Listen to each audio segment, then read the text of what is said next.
Hey, good evening, everybody. Welcome to Norwalk, Iowa. Mike Effner along with Chris Larson coming at you tonight, and it's a big one coming up here from Norwalk, a couple of top 5 teams in the state. According to the BC Moore rankings, it is number 4 Norwalk hosting number 2 Lewis Central. Both teams come into this game with a 2-0 record, although they've had different paths to getting to 2-0, Chris. Yeah, absolutely. Very different paths, if we're being quite honest. You know, Norwalk starts with traditional rival Pella, who's now sitting at 0-2. Obviously, they can get turned around, and we know they have a storied program. And then gets a pretty easy win over Des Moines Lincoln, where we had running clock in the second quarter. On the flip side of it, Lewis Central's played about as challenging a schedule as probably anybody in the 4A class right now, getting a big win against Harlan in their opener, and then holding off a always tough Carlisle team last week. So something's got to give tonight.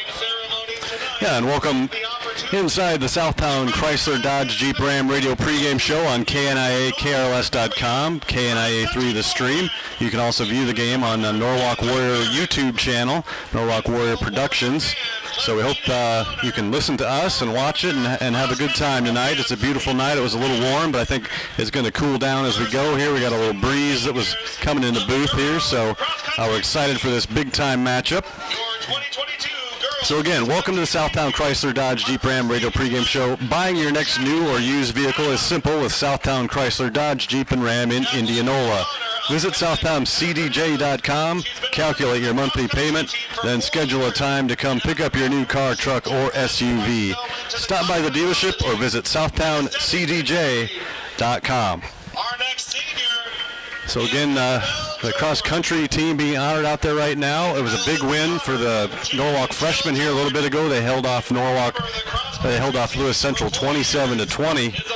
So a good start to the night for the Warriors. Yeah, Eli Robbins, freshman quarterback, with about an 83-yard run in a tie game with about, 4 minutes left in the fourth quarter to seal the win. I think it's also, we'd be remiss, these cross-country teams are having amazing years, and I know the boys were up to the number 2 in the 4A rankings this week. Yeah, they've been up there in that top 4 or so.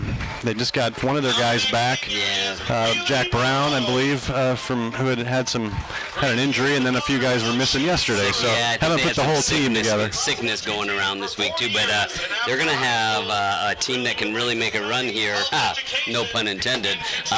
Coming up here at the end of the year. Okay, well, we're going to talk much more about this game. We're going to hear from Norwalk coach Paul Patterson. We might talk a little Cy-Hawk. We still got about 40 minutes till kickoff here, but we'll take a quick break. We'll be back with more of the Southtown Chrysler Dodge Jeep Ram radio pregame show right after this on KNIA-KRLS.com.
Cross-country team for 4 years, and next fall Jack would like to attend a 4-year college and continue his academic and athletic career.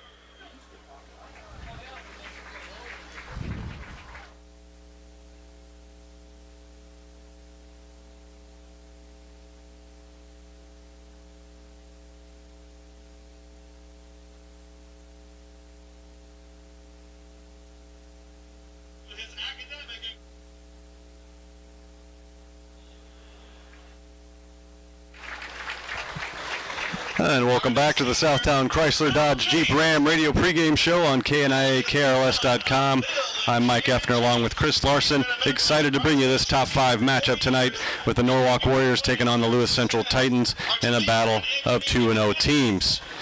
Chris, there's other big games this weekend. One of those, the in-state college game tomorrow, Iowa and Iowa State. I know you're a Wisconsin guy, but I'm sure you've gotten wrapped up in a few of these Cyhawk battles over the years. Oh, absolutely. I think the entire state, it doesn't really matter if you're a Husker or a Badger or anywhere in between. I think when Iowa and Iowa State plays, I think the whole state gets pretty involved. I'm looking for a fun game. You know, you got to be a little worried if you're a Hawkeye, I think, right now. I'm going to go on record and say I'm picking the Cyclones tomorrow. I think they got the real deal at quarterback. I think Hunter Deckers is a pretty good player, and I think he's going to go in there and play well and get the win.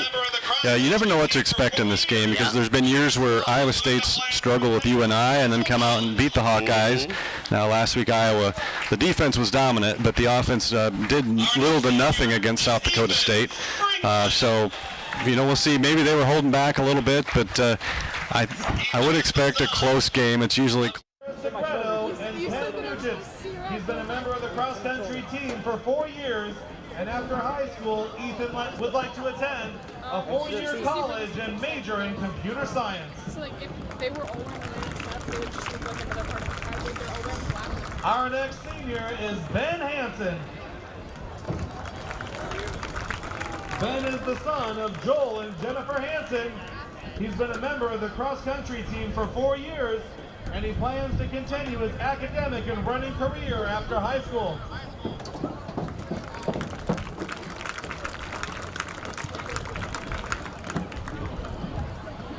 Our next senior is Kaden Holt.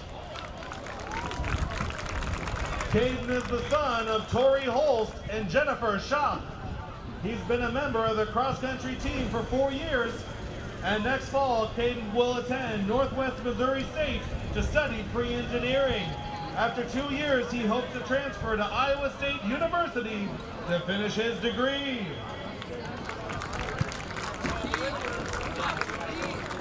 Our next senior is Josiah Howland.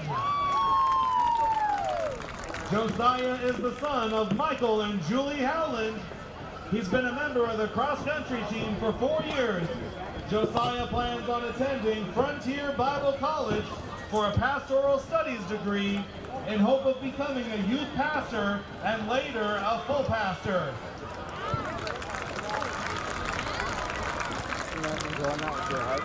Our next senior is Nicholas Jones. Nick is the son of Ted and Lori Jones. This has been his first year on the cross-country team, and in the fall, Nick plans to attend Iowa State University to study accounting. Our next senior is Hayden Steele.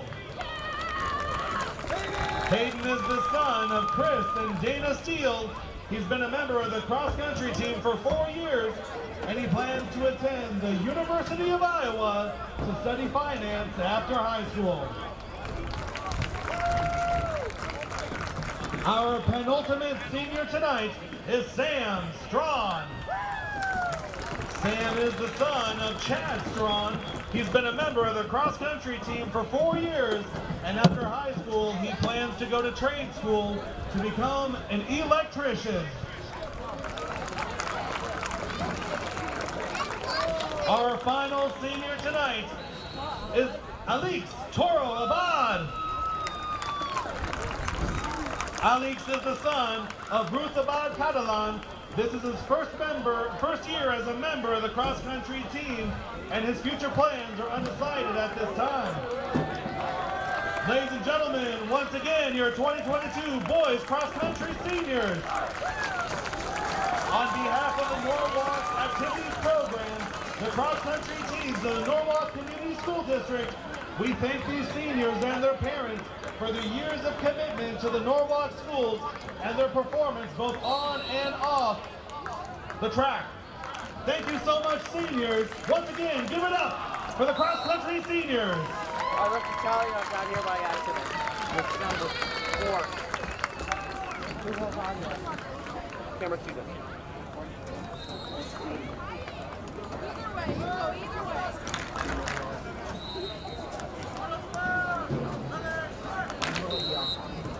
After this. Oh, team right.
And we thank Andrew Swadner for that nice piece on the Indianola-Pella rivalry in the Little Hawkeye Conference. And I think, Chris, you could say that extends to definitely to Norwalk, to Carlisle, all around. Dallas Center Grimes, 7 overtimes of basketball with Norwalk and Dallas Center Grimes last year.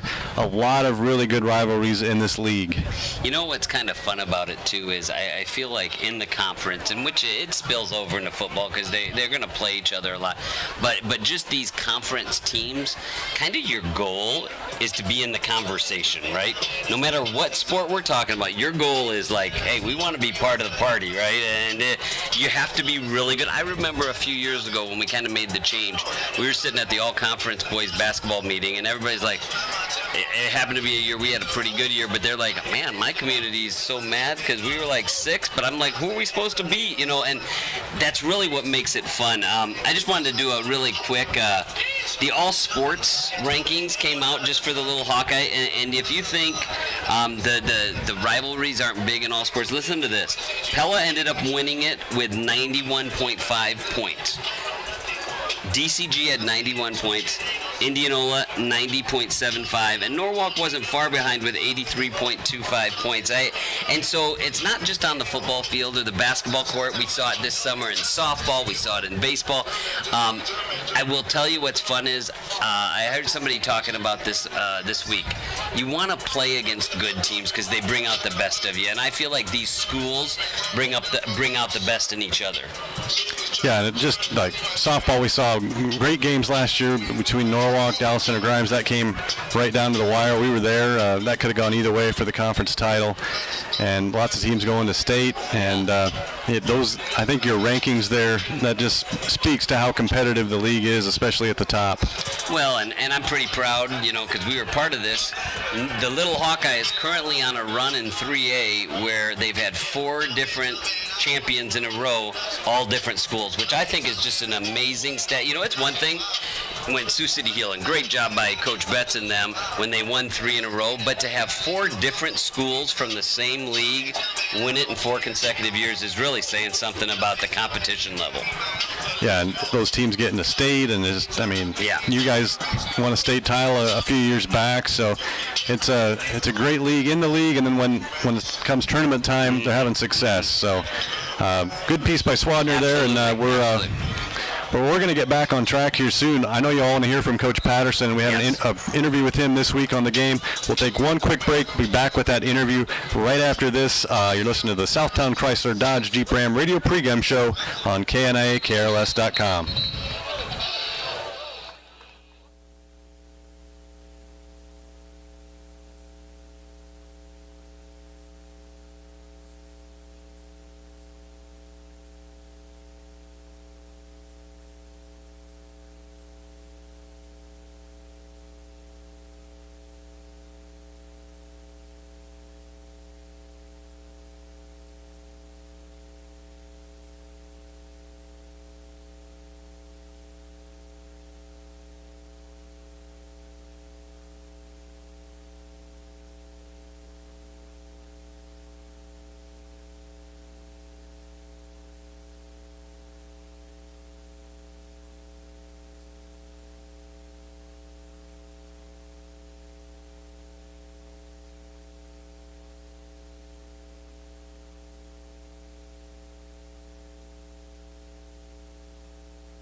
And welcome back to the Southtown Chrysler Dodge Jeep Ram radio pregame show on KNIA KRLS.com. Mike Effner and Chris Larson with you tonight. Excited to bring you Norwalk versus Lewis Central in a battle of top 5 teams. And we're going to take a look now at the starting lineups for this one. First of all, we'll start with Norwalk. Offensively, pretty much the same group as last week. Across that offensive line, you've got left tackle number 78, Noah Mulford, 6'1", 280, a senior. Left guard number 60, Jacob Schiller, 6'5", 255.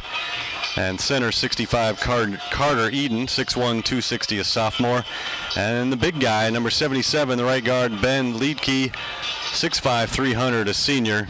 And right tackle number 69, Zach Sexton, 6 foot 210, and a junior. The quarterback is number 9, the experienced Landon Hookstein, 6'4", 200, a senior. Running back number 27, Dominic Tigner, 5'7", 175, a sophomore.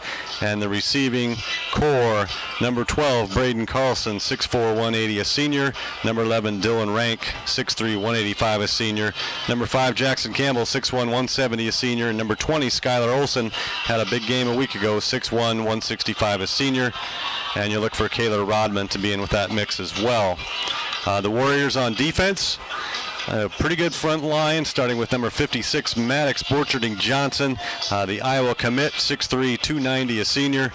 Your nose is number 51, Quillen McMurray, 6'2", 230, a senior. Defensive end 55, Colton Borcherding Johnson, the younger brother, 6'1", 260, a sophomore. Now the 4 linebackers on the outside, you've got number 34, DJ Harris, 6'1", 205, a senior, and number 32, Will Clark, 5'9", 180, junior, and he's led the team in tackles in each of the first 2 games. Your inside backers, number 48, Braden Ross, 5'10", 185, a senior, and number 44, Harrison Tripp, 6'2", 200, and a sophomore. Your cornerbacks, number 4, Kaden Borcherding Johnson, the 3rd member of the family on the starting defense, 6'2", 160, a sophomore. And number 8, Caden Tompkins, 5'7", 160, a senior. He has a takeaway in each of the first 2 games. Your strong safety tonight, starting it off, is going to be number 25, Nate Plutner, 6'1", 160, a junior. And free safety, number 10, Isaac Sutcliffe, 5'11", 175, a junior. Taking a look at some of Norwalk's specialty teams. Your kicker is Gabe Johnson, 5'8", 140, a senior. We're probably looking for a little bit of the sophomore kicking off again this week. Who was that again, Chris? Timothy Korselman. There you go. Tim Korselman came in about midway through the first half last week, started things off with a touchback, and he was doing the kickoffs the rest of the way. Your holders, number 12, Braden Carlson, long snapper, 11, Dylan Rank, and Hookstein handles the punting, and then some of the returners, Kayla Rodman, Braden Carlson, Skylar Olson, and Dylan Rank. Now we'll take a quick look at the starting lineups for Lewis Central. On the offensive line, a pretty big front. Starting at left tackle is number 74, Garrett Rutledge, a junior. He's 6'6", 280 pounds, a junior. Left guard, number 71, Sam Chadwick, 5'11", 215, a senior. Number 54 is the center, Nathan Bienhoff, 6 foot 205, a sophomore. Right guard, 56, Jack Doolittle, 6'2", 225, a senior. And the right tackle is number 60, Parker Mattiau, 6'2", 235, and a senior. Tight end, extension of the line there, number 23, Brandon Shaw, 6'2", 215, a senior. The quarterback is an experienced senior, Braylon Camrad, number 10, 6'1", 185, a senior. And then the running back is also a senior, number 1, Jonathan Humpel, 5'10", 170. And then the receivers, Luciano Fedone, number 11. He's 5'6", 150, a senior, and he can fly. 13, Curtis Whitty, 6'1", 175. And 88, Lou Maker, 6'7", 170, a junior. So a little size out there on the edge in Maker. And now we look at the LC defense starting it out tonight. It's going to be a 4-3. One defensive end, 56, Jack Doolittle, 6'2", 225, a senior. At 74 is a defensive tackle, Garrett Rutledge, 6'6", 280, a junior. The other defensive tackle is Sam Chadwick, 71, 5'11", 215, a senior. And at defensive end, 60, Matty Yao, 6'2", 235, a senior. Your linebackers, number 2, Camden Cross, 5'11", 180, a junior. Number 8, Owen Thomas, 6'3", 215, a junior. And number 38, Peyton Luddington, 5'11", 195, a senior. In the secondary, the corners, number 24, Bryce Juan, 6'1", 190, junior, and Boston Hensley, number 6, 5'8", 170, a senior. Your strong safety is number 15, Caleb Moore, 6 foot 185, a junior. And your free safety is number 13, Curtis Whitty, 6'1", 175, a junior. Don't have the specialty starters for Lewis Central at this point in time, but that's a look at your starting lineups right now. We're about 8 minutes away from kickoff. Getting excited yet, Chris? Yeah, I just can't wait for this matchup. You know, you look at both sides of the field. I was just kind of scouting out, you know, Lewis Central, and they have such good athletes, you know, and good-looking kids, big, strong kids. It'll be such a great challenge, and I agree so much with what Coach Patterson said. Games like this early in the year, they're just going to tell you where you're at, what you need to work on, and you can't ask for a better opportunity than tonight. Yeah, if there was a barometer game, this would be it.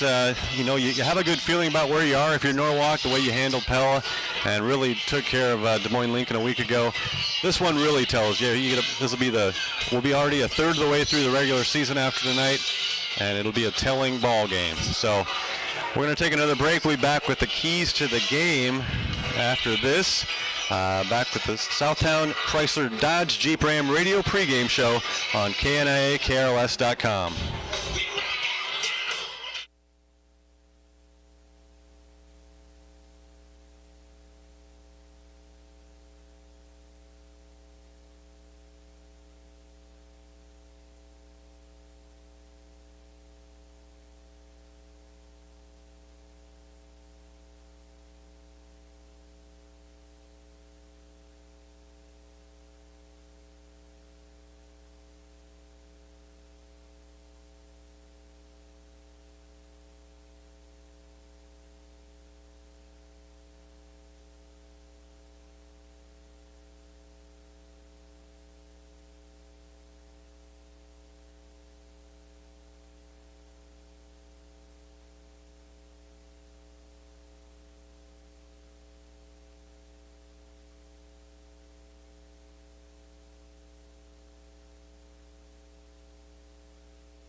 And welcome back to the Southtown Chrysler Dodge Jeep Ram radio pregame show on KNIA-KRLS.com. Getting closer and closer to kickoff here between Norwalk and Lewis Central. And we do have a few scores that have come in from the 7 o'clock starts. We'll take a look at that right now. Pleasantville off to a 7-0 lead early over Eddyville, Blakesburg, Fremont. Pella Christian was up 7-0 early over PCM. And we update that. Pleasantville scores now at the end of one quarter at 7-0. Indianola had a 7-0 lead early on Pella. Pella came back and scored on a 63-yard touchdown run by Kenson Fuller, and Indianola leads at 7-6. And then Pella Christian after one over PCM 7-0. So that's some early score updates. And right now we are going to take a look at the Greg Young Chevrolet radio keys to the game for Norwalk tonight. We've got about 4 of them here. We could probably name about 10 of them. But it all starts with getting off to a good start. Chris, I think last year Norwalk in a 31-3 loss at Lewis Central got the ball first. They were driving down the field, turned it over, and never quite recovered from that. Just got to have something positive happen early, get that confidence up. Yeah, and and here's the deal. Once the game starts, there's no excuses. We can sit and talk about, yeah, you gotta go do it though on the field. That we said it's going to come down to big plays, but the key to that is the game starts when the clock starts ticking. And we'll take another key to the game, I think, is to have a balanced attack tonight. Find a way to sustain some drives by getting that ground attack going. They're going to be able to throw the ball pretty well, but the passing game would be aided if you could also run the ball. And Dominic Tigner and Landon Hookstein, between the two of them, hopefully they can put up some yards. Yeah, absolutely. Not to mention the fact the big guys up front, it makes them feel better about the game. And, it does help with ball control as well. Another key for Norwalk tonight, make some big plays on defense, especially on third down. Coach Patterson stressed it. Get off the field. When you have an opportunity, get them in third and long. Find a way to get off the field, get that stop. Yeah, again, it all comes down to you can talk about it, but on Friday night you got to go do it. And so we're going to have to match their physicality and be ready to go. And one last thing for Norwalk. I think this is a key every night, but the turnover battle will be huge. Yeah, it's so much in games like this, and we can talk about how big of momentum shifts they are, but that's where you have to really establish some of the things we were talking about earlier, like ball control, like the run game, in order to help yourself in that battle. All right, well, those have been the Greg Young Chevrolet radio keys to the game for tonight for Norwalk. Let Greg Young Chevrolet in Norwalk go the extra mile for you with award-winning customer service, thousands of vehicles to choose from, and always here, community care. Greg Young Chevrolet in Norwalk. Well, they've done the coin flip. The scoreboard's winding out of time here. We'll take one last quick break, and we'll be back after this. You've been listening to the Southtown Chrysler Dodge Jeep Ram radio pregame show. Buying your next new or used vehicle is simple with Southtown Chrysler Dodge Jeep and Ram in Indianola. Visit SouthtownCDJ.com. Calculate your monthly payment, then schedule a time to come pick up your new car, truck, or SUV. Stop by the dealership or visit SouthtownCDJ.com.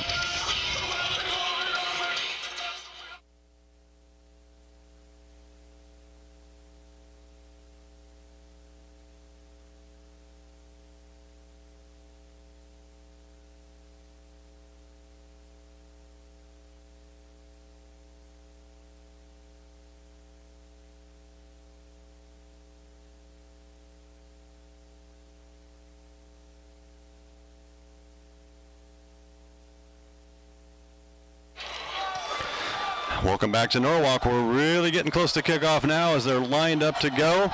It's going to be the El Maya Mexican Restaurant opening kickoff tonight. And Norwalk's going to be receiving this one. Hensley's going to kick it off for Lewis Central. It's in the air, headed towards the end zone, and it's fielded about 7 yards deep in the end zone, so it'll be a touchback. Yeah, really good kick to start off the night. A little bit of wind going from our left to right, so that was aided in that kickoff. It'll be interesting to see if that has any impact on the game tonight. All right, so it starts with a touchback, and Norwalk will take over 1st and 10 at their own 20-yard line. The opening kick has been presented by El Maya Mexican Restaurant. El Maya is the perfect place for those family get-togethers, business lunches, dinner, cocktails, receptions, private events, or a quick stop after the game. El Maya Mexican Restaurant in Norwalk. And they start out in the pistol, and they're going to go the run game early. No, they're going to throw it. It was a play action there. They faked it to Tigner. Gets it out in the flat, and a breaking the tackle there, and getting down the left sideline. Didn't catch the number. Yeah, I think it's Dylan Rank. Dylan Rank. Norwalk in their black jerseys with purple numbers, which is always a challenge to see, and you don't have your glasses I don't have my glasses yet, so next week, I promise you, you won't be there. But, Coach Livingston, yes. We'll see. He might need you to have those glasses. So it was a gain of 17 on the completion to Rank. Norwalk now at the 37. Hookstein going to throw again. He's got his man on a quick little curl, and it's going to be good for about 6 yards up to the 43. So just kind of a dink and dunk start there and just taking what you can get. Well, and this has been kind of the mantra of the Lewis Central defense the last 2 years when we played them. We're getting plenty of yards, but the points we're just not getting up there because they'll tighten up as it gets closer to the goal line. Let's see if that we can punch it in tonight in the ways we couldn't in the last couple of years. 5 receivers set here. Hookstein in the gun. Ball at the 43. 2nd down and 4. Another quick throw. They're going to set up a little short receiver screen here. Breaks a tackle into the flat. Now breaks one more. Just tripped up at the 35 and falls forward to about the 30-yard line. Yeah, hard to get a number there. Skylar Olson. Skylar Olson on the reception. Speed once he got going. It is really hard to see numbers, though. So early on, 5 receivers set on that play. Then he got a nice block from his fellow receiver there. It was just a quick little hitch, little screen set up there for the receiver. And that was a big gain all the way down to the Lewis Central 30. So Norwalk moving the ball early. 10:40 to go here, just getting underway in the first quarter.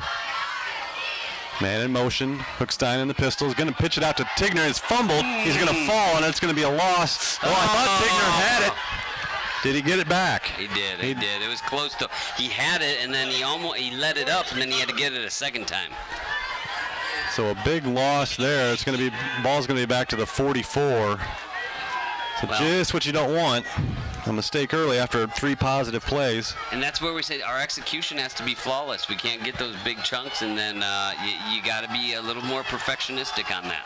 Probably thinking about what he was going to do there before he had the pitch. But we're back to action. A little slant, though, complete. They're going to make up the yardage and then some. Close to a first down on the slant. Carlson makes the catch. Braden Carlson on the reception all the way up to the 22-yard line. That's where they'll mark it. It'll bring up 3rd down and 2. It's really interesting to watch. Our big receivers that are so fast really put the defender in a predicament, right? They want to get up and take away some of those quick hitches, but if they get up too far, when they let them get open in the secondary, they're really tough to bring down. Let's see what they do. 3rd and 2. 3 receivers right. Tigner in the backfield in the pistol. Try to draw him offside, and they did. Yes, sir. So the hard count there by Landon Hookstein, and looks like Lewis Central is going to be called for encroachment. No. Oh, really? Huh. They called false start. Oh. You got the receiver. Braden Carlson out on that. I didn't see that, but so the hard count may have caused his own man to jump. So another mistake there is going to set up 3rd down and 7. Norwalk driving to the Lewis Central 27-yard line. The opening drive of the game. Again, 3 receivers to the right, 1 to the left. Tigner in the backfield with Hookstein.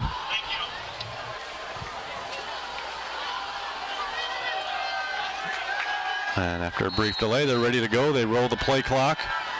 Hookstein looking left, throwing left, finds his man. Another little comeback route. Was that Rank? I think that was Braden Carlson. That was Braden Carlson on the left side. He was the only man on that side. Just a little comeback route, and the ball was right on time. Yep. Really great timing. That's just so hard to defend. Lewis Central is a really big DB out there. Bryce Juan is 6'1", 190, but he slipped just a touch, and it was a pretty easy pitch and catch after that.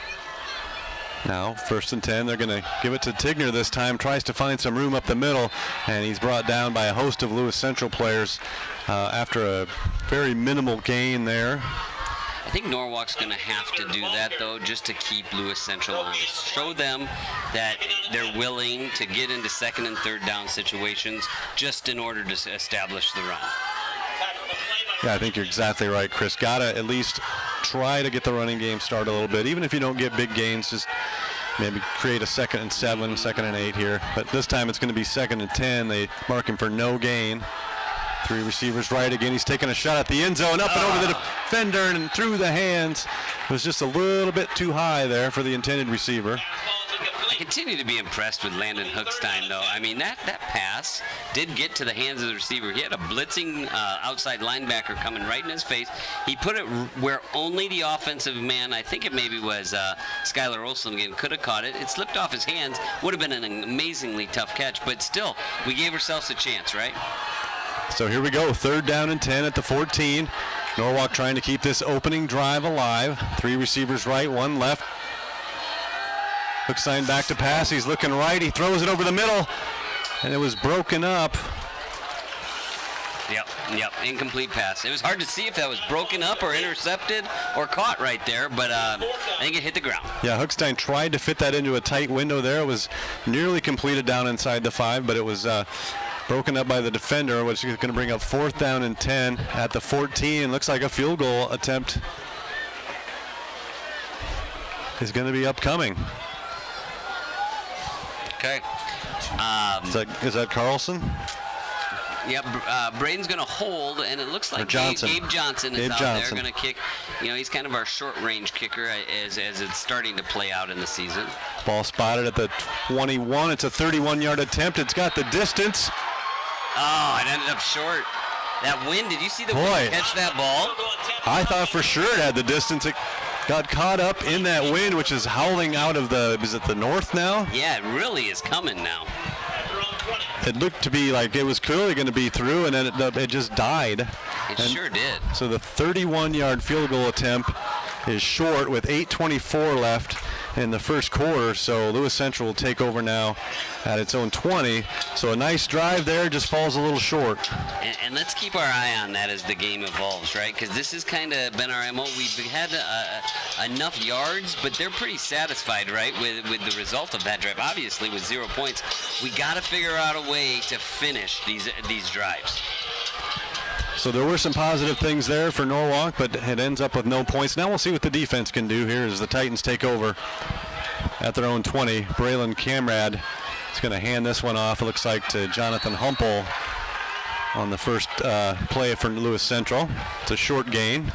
Mike, I got to tell you, I'm still astonished that field goal did not make it. It just came to a dead stop right in the middle of the air, it seemed like. It's like it had backspin on it or something. On a foul ball, it was heading out of play and then came back onto the field. It's probably like your 9-iron, right? From about 80 yards out. For sure. It would probably go behind me. So a gain of 6 on that for Humpel. So a good start for Lewis Central. They've got trips right. Camrad's going to hand it off to a man cutting through, and he's close to the first down. I think he's going to have it. That's Humpel again on a little counter play. Yeah, and we flip side for the defense, we really got to get this run under control, right? The running game is something they're going to use their running game to set up the passing. So I think we all know that, right? In any football game, establishing the run game 9 times out of 10 is going to give you the winner. Yeah, and who controls that line of scrimmage? Yep. And so far, on these first 2 plays, advantage Lewis Central. This time, that little draw play to Humpel. He's got some more yardage. He gets from the 30 all the way up to about the 38 or the 39. He's got some. Been watching him for a couple years. He's got some moves. Yeah, you know this team well. I'm very intrigued. Their wide receiver out here, we don't have a number for him, number 88 out there. He's got to be all of, 6'10" out there? He's a really tall kid. Yeah, I thought I saw a guy listed at about 6'7" or 6'8". But I thought I saw him. He was 85. So I don't know. We don't have an 88 on our stat sheet. 2nd down and 1 here, and Humpel very patient there on that carry. Goes over left tackle and picks up about 7 more yards. He's past the 45 to the 46. So far, Lewis Central's saying, hey, here we come. Can you stop us? Yep. I always like to tell our listeners, too, if anybody from Lewis Central is listening in and they can help us with that name, feel free to give us a shout on Twitter and let us know who it is. And we'll see if he makes any big plays here as the game goes on. Well, I would assume at some point they're going to try to throw it up top for him. This time they throw it out to the right side. The catch is made out there by number 13 of Lewis Central. Yep. That'd be Curtis Whitty. Camrad's complete. Number 13. And Curtis Whitty gets a nice gain on that. They're going to move the chains. Yeah. Interesting call there by the that looked pretty close actually. He gave it to him. Huh? Titans driving now into Norwalk territory on their first drive of the game. Norwalk had it first, put together a nice drive. It stalled out, and then a 31-yard field goal was crushed by the wind and fell short from Gage Johnson. Now Norwalk, or Lewis Central now inside the 44-yard line. 1st and 10. Camrad throws it, swings it out to the left. Catch made out there and showing some quickness. Fedone, he's not big, but he's very fast. He's a jitterbug. Yeah, he catches that, just a little throw out to the left and turned on the burners and got down the left sideline. We do have a flag on the play. I'm guessing we're going to get a hold out there on the perimeter. Yeah, that could have been a wide receiver that was just grabbed a little too much jersey. The gain was good down to the 20-yard line, so if this is coming back, it would negate a 24-yard gain.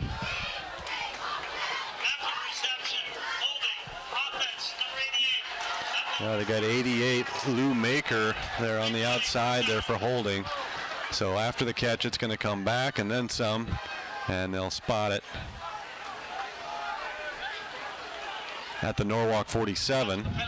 It'll be 1st and 13. So it's a huge that it brings back the 24-yard gain, but it doesn't put Lewis Central too far behind the chains. So 1st and 13, Camrad fakes. He got some pressure on him that time, but he is able to get it out to the receiver, but it's dropped out there. Good pressure. I think that's Harrison Tripp coming from his middle linebacker spot that was able to make his way. Is that? It'll be second down. Might be. McMurray. Yeah, Quillen McMurray, I guess it was. I tell you, it is really challenging with these black uniforms to see the numbers. So bear with us a little bit. Maybe on your TV screen, if you're watching the stream, you can see it a little better. Those of you who are listening on KNIA, KRLS, just bear with us, right? Yeah, we're doing the best we can. I'm flying a little blind up here without my glasses tonight, so... Second down and 13. Camrad gets it out to the receiver this time. Is that Fedone again on the outside? He makes the catch and gets a nice gain inside the 40, down to about the 37. At least there's only two of us, so they can't call us the three blind mice or something like that. Yeah, that was actually Juwan there on the reception. Over on the left side, the far side of the field. Lewis Central driving left to right on your radio or on your stream or however you're picking us up tonight on your phone. Right, big play. Yeah, big play. 3rd down and 3 from the 37. Camrad in the gun. Here comes a little pressure. Hands it off though, and Humple's got room to go. Yeah. He's going to one man to beat. 20, 10, 5 touchdown. Humple on a little drop inside handoff there. It's going to be a 37-yard touchdown run for Jonathan Humple, putting Lewis Central up with 4:34 to go in the first quarter. Carries number 1, Jonathan Hempel. He goes into the end zone for a tight touchdown.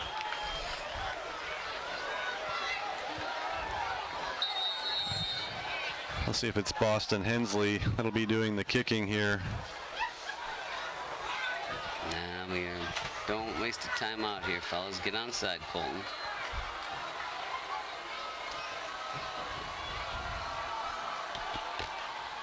And Hensley, it was actually Owen Thomas on the PAT. Okay.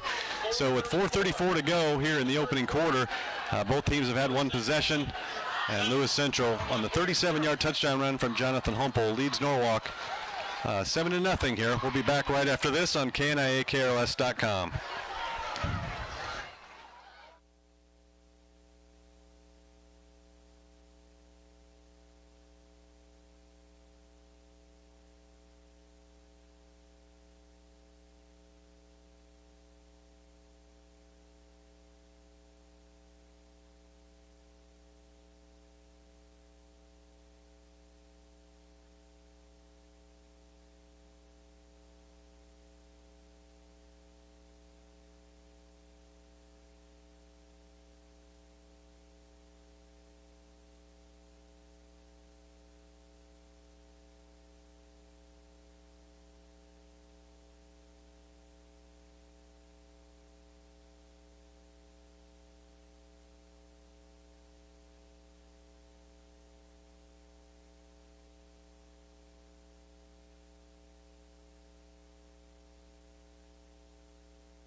And welcome back to Norwalk here. We've played about 8 minutes in this one.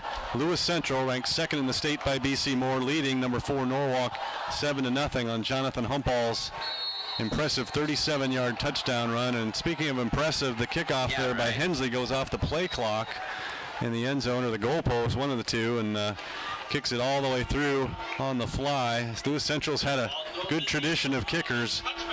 Caleb Shudak was one of them. He just used up his eligibility at Iowa last fall. I tell you what, here's a fun fact for you. I believe the record at this field is 43-yard field goal. You could see that surpassed tonight because look at that wind. With their kicker, if they take a shot at one, I bet you could get one from 50. He kicked a 45 last year. Okay, there you go. Yeah, at least. First play here from scrimmage is a handoff that was fumbled. Was that Tigner? Yeah, I think it was a little messed up on the exchange, but we got to cut out those mistakes, right? That kind of.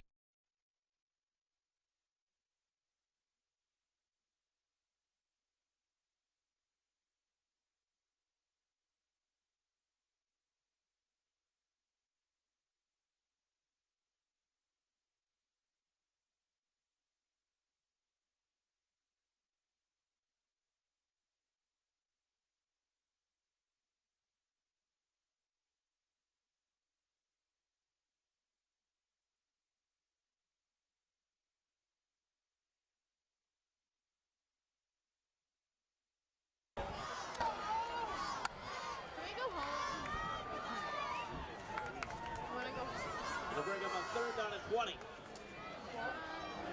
Everything. Hopkins on the tackle.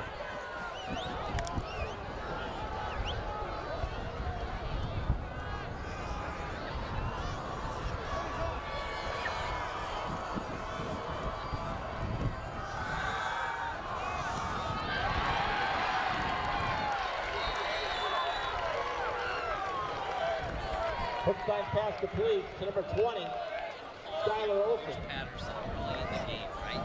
Traditionally, you're thinking there's no way you Gain of 18, but 4th down and they are 2. going to choose to punt, but I think we crossed his mind. Probably because you're going into this wind, you don't know what you're going to get out of it. But you're going to have to try to kick it low. It landed there on his balls. Right. A lot of fakes that they have. Who said? Real early to pull that out, but it's 2:33 left in the first quarter. 4th down and 2. Looks time back to a big punt. He's going to kick it. Takes one step. Puts it up in the air. The wind's got it again. It goes out of bounds at about midfield. Lewis Central's going to. The official continues to walk. After the Warriors punt, 1st down and 10. It wouldn't have been a bad At the Warriors thought. 45. Went from 28 to 45, so about a As 17-yard a public service announcement, if you lost your cell phone, if it's a Samsung cell phone, it's at the extension stand. Head on over, pick it up, but you gotta buy a burger.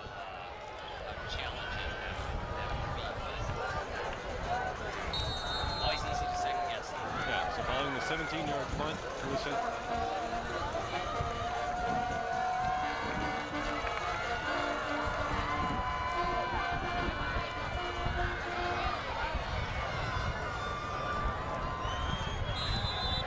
Curtis Whitty on the reception for the Titans. Sutcliffe on the tackle for the Warriors. I know because he. 1st down and 10. That was more interesting. Lewis Central at the Warriors 29. Because Yeah. end of discussion. End of story.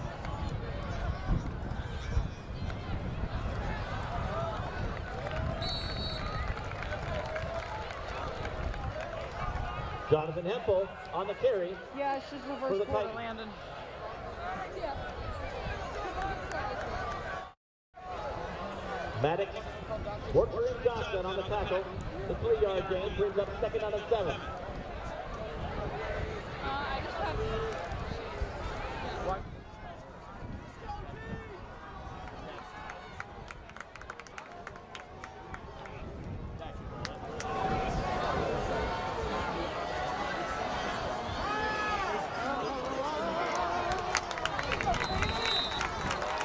Braylon Camrad completes his pass, number 13, Curtis Whitty. Oh, we don't need that. Tackle on play by Tompkins. It'll be good enough for a first down, first and 10 Titans. At the Warriors 19. On Kaden and about, 6 or 7 inches, 5 or 6 inches? Yeah, he's a tall one. And they do give him a good spot. They mark it at the 19, so that moves the chains. Another first down for the Titans. 48 seconds to go in the opening quarter. A fast-moving first quarter. It's going to be a hump ball again. Spins away from trouble. Oh, and he makes a nice gain out of nothing. He was trapped in the backfield. A spin to his left and then found some space and gets it down to the 11-yard line, a gain of 8. Well, right now I'm going to tell you, they're going to try and get a couple more plays in with this wind is what they're going to do right now. Maybe be able to kick the extra point with the wind. Yeah, 2nd and 2. They're probably just going to give the ball to Humple again here, I would think. In the pistol, Camrad gives it to Humple. No, he keeps it.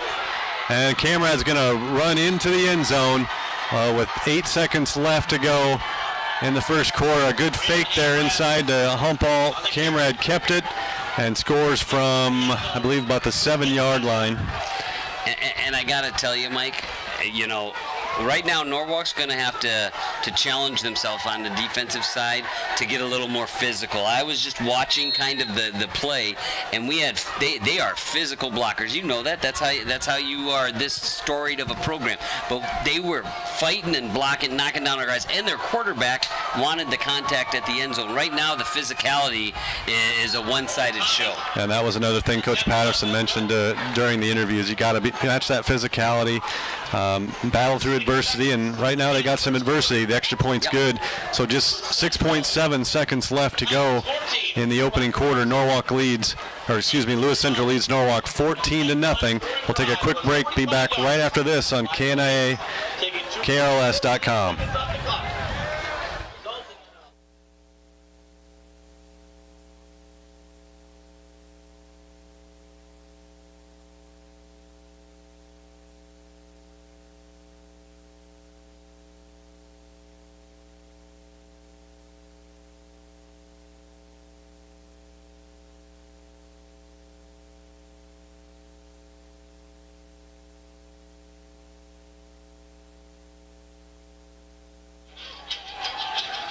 And welcome back to Norwalk on this Friday evening. It's turned into a kind of a blustery Friday evening as the wind changed around. The front went through. We had a hot day, and it's turned into a comfortable evening now. The wind howling out of the north. We've already seen its effect on this game.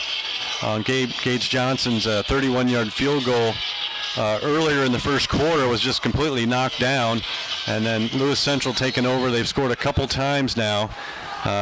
Just had a 45-yard drive here right before the end of the quarter, and this kickoff will actually be the last play of the quarter. Yeah, it's just 6.7. But if he puts it through the end zone, I guess it won't be. Carlson back deep. And we'll see if it's going to be another one into the end zone. It will be. Look at that. That was into the track. That's a boot right there. Really nice night for football. Big crowd on both sides. The visitor section is darn near full over there. Maybe a few open seats. Really nice student section, and obviously the Norwalk section over here is jam-packed for a big night. And let's see if the Warrior offense can't get going a little bit here. Like we said, we know we're going to have to outscore them to win this game, but we got to get some things going on offense. This will be the last play, most likely of the first quarter. Ball on the 20-yard line. Hookstein in the pistol here. Back to pass. Going to take a shot deep. He's got a man out there, but he was well covered. He took a shot for a rank, it looked like, and it was just a little bit overthrown. So there's some bumping and grinding going on down the field there, but it falls incomplete, and that'll do it for this first quarter. Take a shot into the wind there, and now they'll get the wind in the second quarter. Yep, we'll see if that can turn around our fortunes. So after one quarter here, Lewis Central leads Norwalk 14-0. We'll be back after this on KNIA, KRLS.com.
And back to action here at the start of the second quarter. Norwalk's got the football, 2nd and 10. It's on the carpet.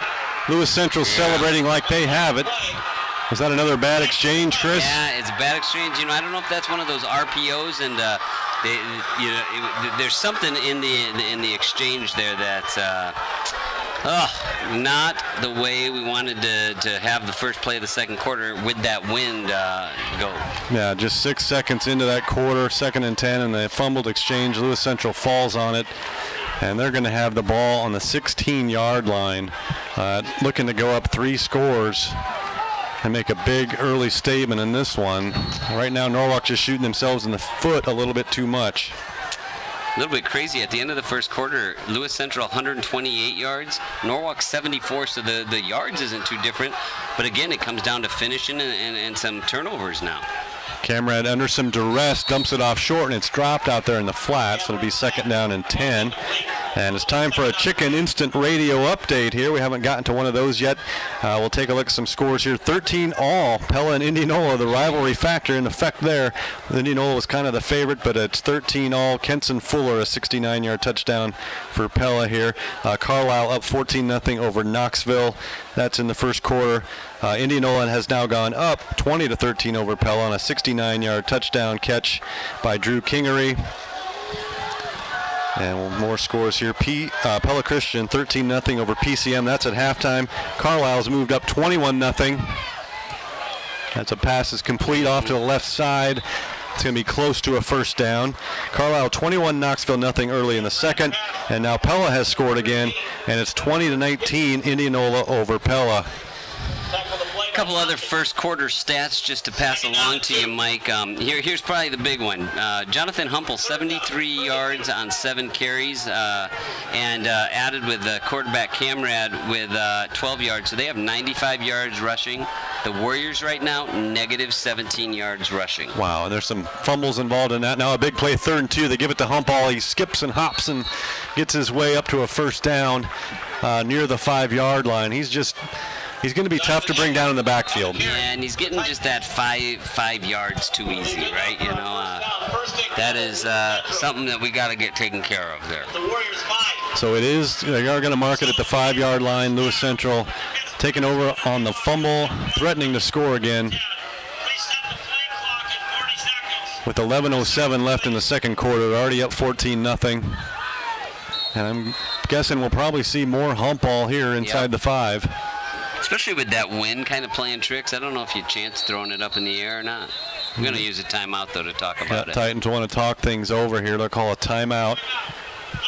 10:57 left in the second quarter. Titans off to an early 14-0 lead over Norwalk. We'll take another quick break here. Be back after this on KNIA-KRLS.com.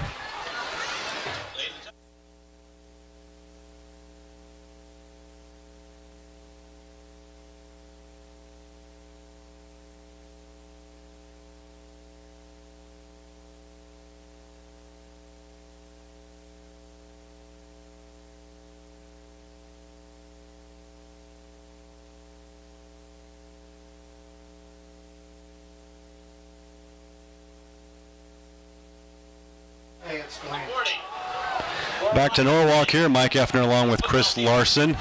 Game number 3 of the season. A couple 2-0 teams going at it here. And Lewis Central with the early upper hand. 14-0 over Norwalk and looking to score again. It's 1st and goal at the 5-yard line. Okay, well, let's see if we can't bow up here. Let's get physical on the interior of the line. Make them do something that they do not want to do, and that's pass the ball. Camrad gives it off to Humpel again. He breaks a couple tackles and dives forward to about the 2 or down to maybe to the 1. He's a really good running back. He's shifty and kind of never goes down on first contact, always falls forward. All traits of a really good running back. Yeah, I remember him more a couple years ago as a kind of a wingback or a slot receiver. Do some jet sweep stuff yeah, with him. They would do a lot of things with him. Now he just appears to be more of the tailback. Yeah. And I think he's certainly earned that right here as a senior. He's doing a good job so far, up to about 80 yards. He'll get the ball again, hit hard, but it looks like he got over the goal line. It's touchdown Lewis Central. And with 10:15 left in the second quarter, Lewis Central is off to a 20-0 lead, 21-0 pending the extra point. Not the start that the Warriors wanted, but that's where they're at right now. I've seen them on this field against a very good Glenwood team a couple years ago be able to come back from a 21-point deficit. So we have a quick strike offense that can get it done, and there's a lot of game left to be played. So they line up for another PAT attempt here. Looks like Boston Hensley.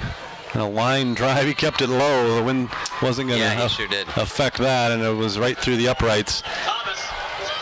I'm very interested to see what the kickoff's going to look like by him into the wind, because he has quite a leg.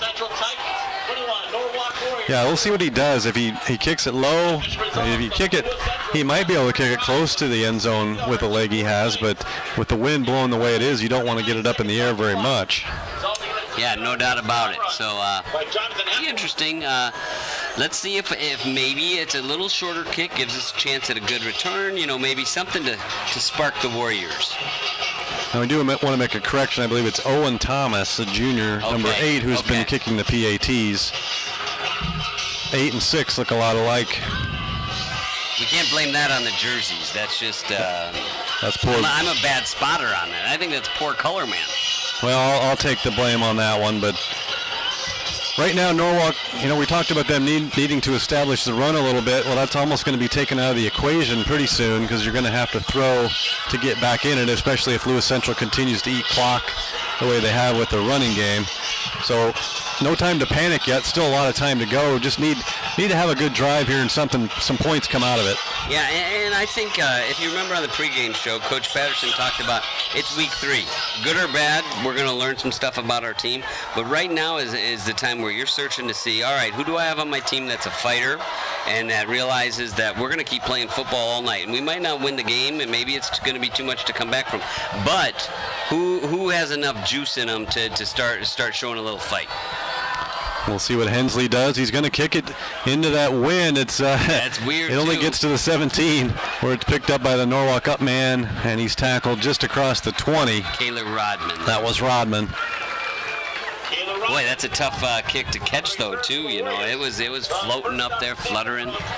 Yeah, he did a good job of coming up on that, catching it on the move at about the 18, and he's tackled at the 22. So good coverage downfield by the Titans. So here we go. Drive number 4 for Norwalk. The first drive was a good one, ended with a missed field goal, and then they've had a punt and a fumble in the last 2 drives. Hookstein back to pass. He's under pressure, and he's sacked. Oh, I don't know if that was a linebacker stunning there, or if it was the lineman that got through that quickly. But he was sacked for a loss of about 10, and it'll be 2nd down and 20. Yeah, the athleticism of Lewis Central is really astounding right now. I know they lost a couple good ends in Miller, and there's another one. Yeah, he's playing at Iowa State. Sorry, I can't remember right off the top of my head. But they just seem to reload, don't they? Yeah, we've seen it for a while now. There you go. Now we got a Hookstein on the loose. He's got one man to beat. Can he get past him? 40, 35, 30, 25, 20, 15. And he's finally brought down at about the 10-yard line. What a run by Landon Hookstein. Yeah, that's what I'm talking about, right? When you want to see a little juice, a little guts out of your senior leader, that is exactly the kind of play. He was touched about by 2 or 3 people in tight, but he broke a couple tackles and then was able to find his way into the secondary for a huge play for the Warriors. You wonder if he kind of called his own number at the line of scrimmage there, if he saw something. And boy, it was some guys that had a shot at him. They were just a step behind him, but they couldn't catch him. Absolutely. So let's see if we can't finish this drive, though. This is going to be important. They're showing blitz. Back to passes. Hookstein taking a shot at the end zone. Man, wide open. Touchdown, Norwalk, with 8:51 to go. Reception made out there. Was that Olsen? Dylan Rank out there on the catch. Dylan Rank with the touchdown reception. I might be wrong. 22 yards. Hookstein's pass complete to number 11, Dylan Rank. Dylan Rank, 22-yard touchdown reception. And just like that, Norwalk is on the board. And PAT coming up here. They look to cut the lead to 21-7. Well, nice response by the Warriors. We talked about that, getting the win back. And Landon Huckstein, he's the leader of this team. He made a huge play there. Now let's get that defense back on the field and see if we can get a stop. Johnson in for the PAT try, puts that one right through the uprights.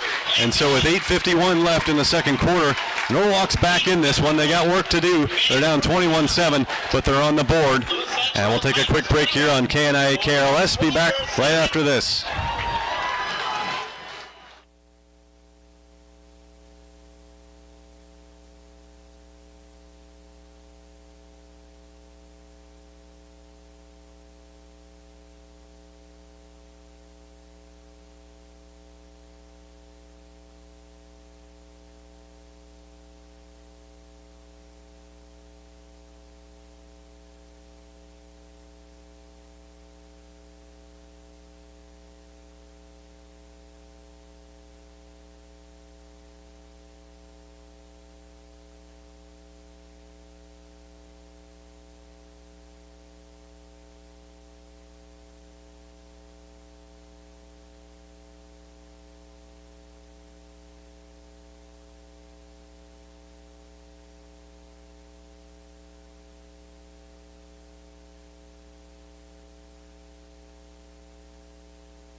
Welcome back to Norwalk. You're listening to the KNIA KRLS.com, KNIA 3, the stream. Lewis Central scored the first 21 points of this one, but Norwalk has just scored on a three-play, 78-yard drive capped by Landon Huckstein's 22-yard touchdown pass to a wide-open Dylan Rank. Now with the wind behind him, they kick it down. It's fumbled inside the 6.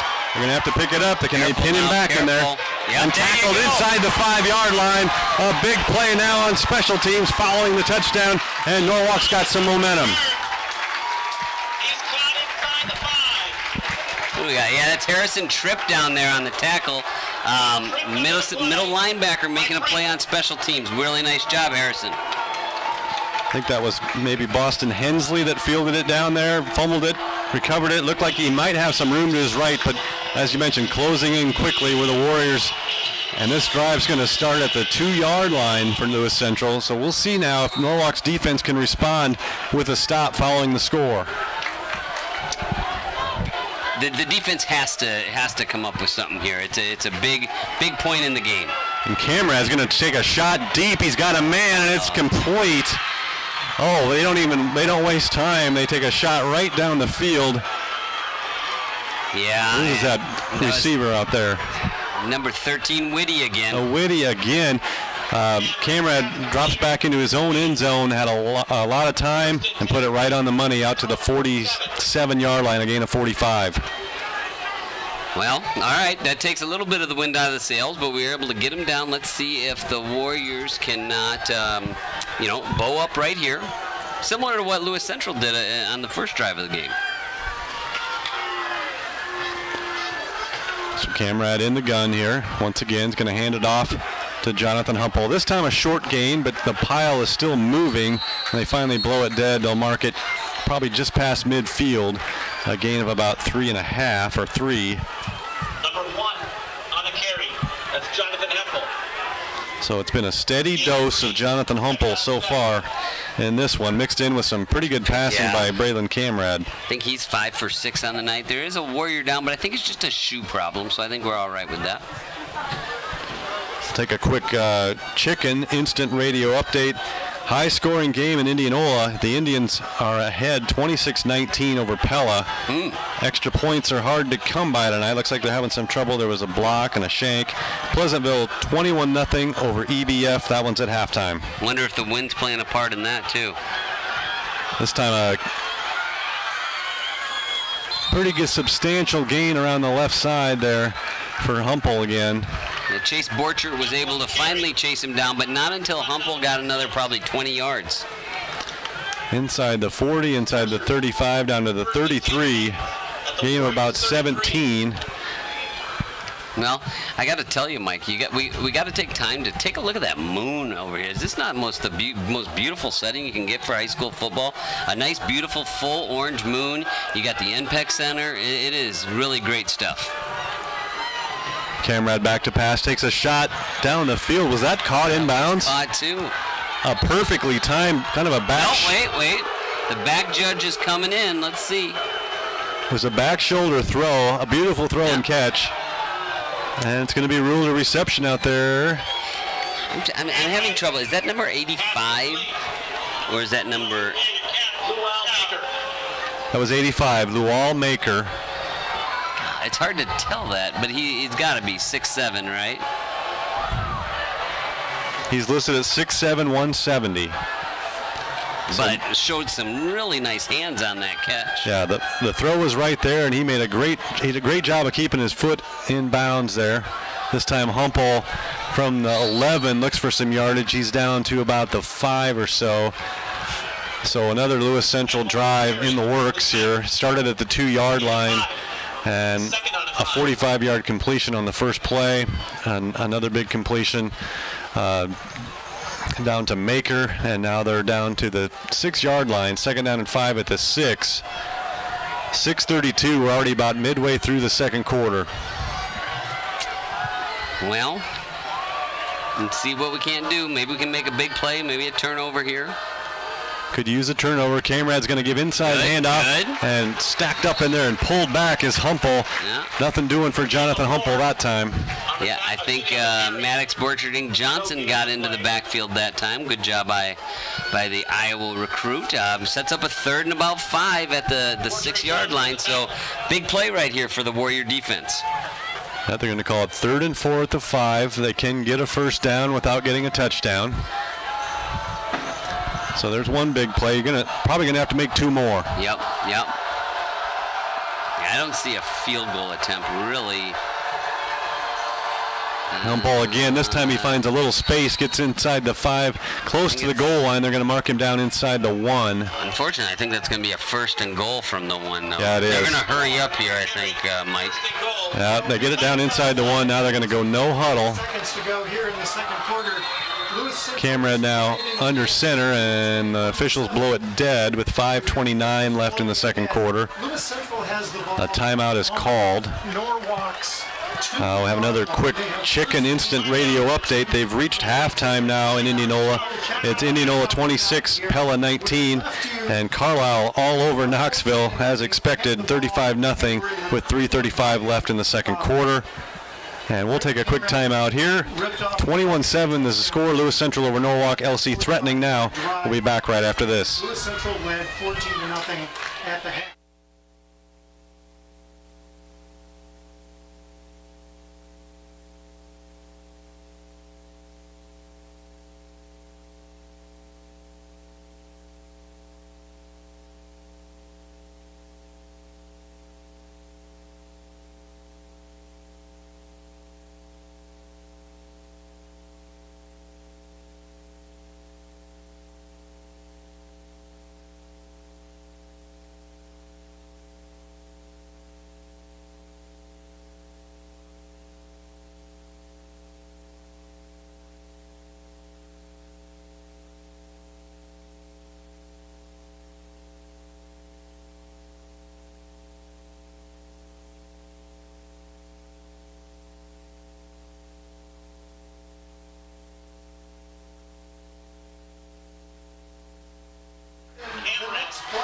And back to action here. Lewis Central came out of the timeout. It was a quarterback sneak by Braylon Camrad, and he's able to get over the goal line for another Lewis Central touchdown, making it 27-7 now with 5:25 left in the first half. That's got to be about, 98-yard drive right there? 98, and in a hurry. Yeah, and it didn't take real long. There wasn't any negative plays on that one, and they did it through the air, they did it on the ground. I mean, they really did everything. I'll tell you what, Thomas has a leg right there. Another PAT by Thomas through the uprights. So with 5:25 left in the first half, we'll take another break here. Lewis Central has just scored again. They lead Norwalk 28-7. You're listening to high school football on KNIA, KRLS.com. Football Friday night.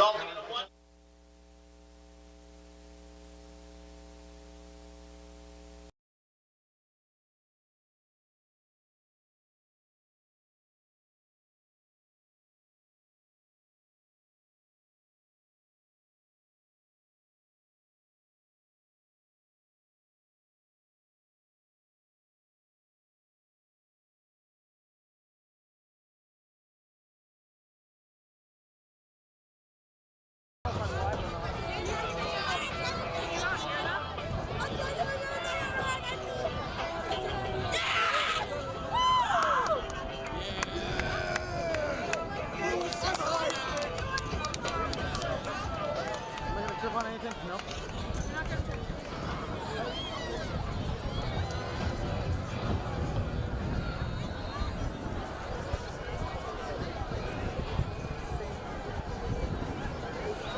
Owen Thomas, kick off to the paint. All right, here we go back. Back in for the Warriors, number 12, Kaden Carlson.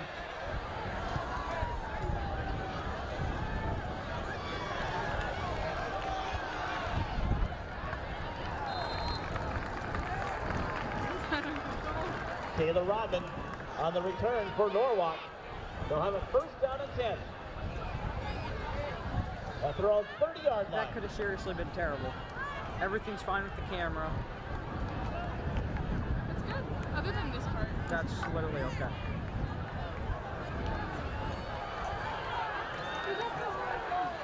Or move, not sun. Everything's 100% fixable.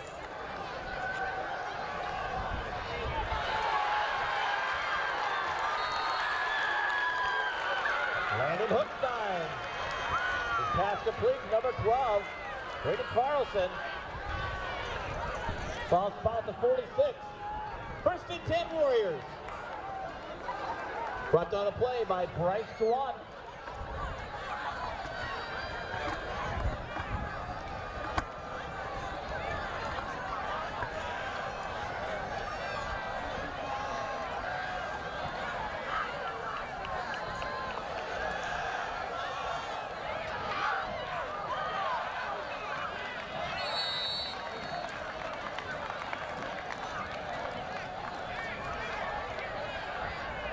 Landon Hookstein completes the pass to number 20, Skylar Olsen. Gain of 7, second down and 3.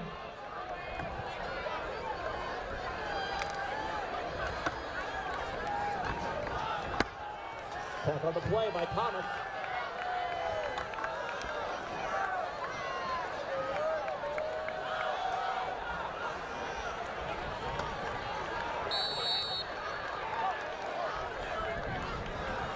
On the carry is number 27, Dominic Tigner. Pushes the pile forward for 4 yards. Ball spotted at the 36. First and 10 Warriors.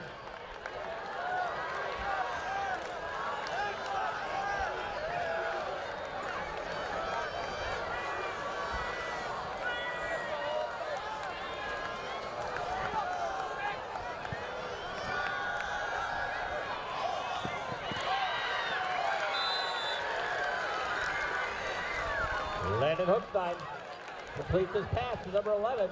That's Dylan Rank. Back on the play by Curtis Whitty. I'm glad that tally. Second down and 1.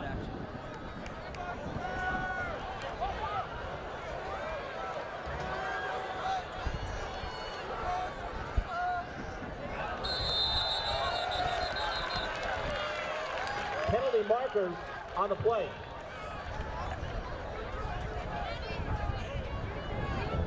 Head ball.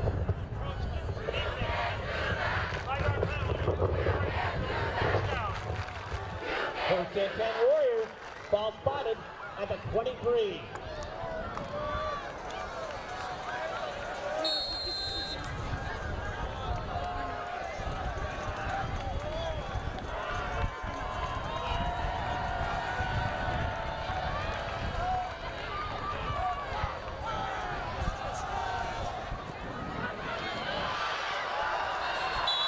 Landon Hookstein keeps the ball himself. Scampers up the middle. Picks up Oh, the moon's going bye-bye. second and 1.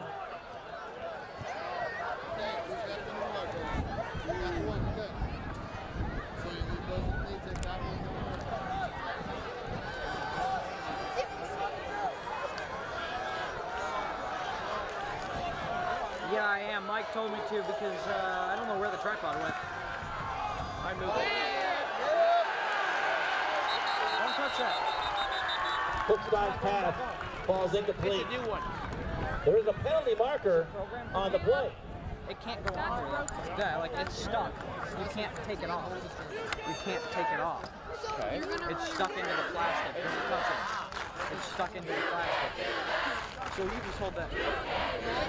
Am I just telling you? Oh. Pass interference. Defense, number 16. Avery will tell me what color it is. Ball was spotted at the 14. Half the distance. Puts it at the 7. First and goal Warriors. Come up here.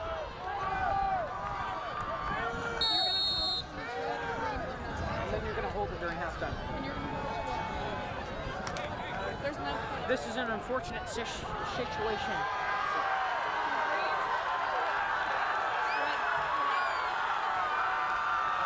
I'm live?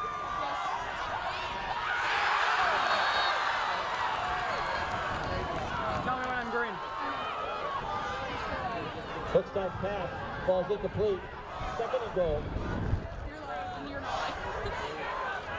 Do you just want me to say color? Green right now. Just tell me green, just tell me red.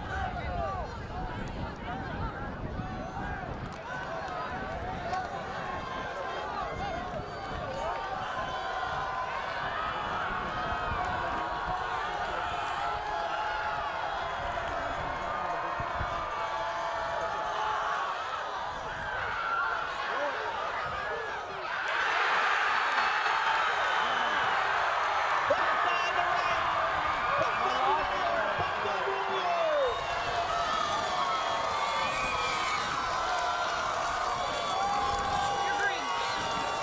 You're live.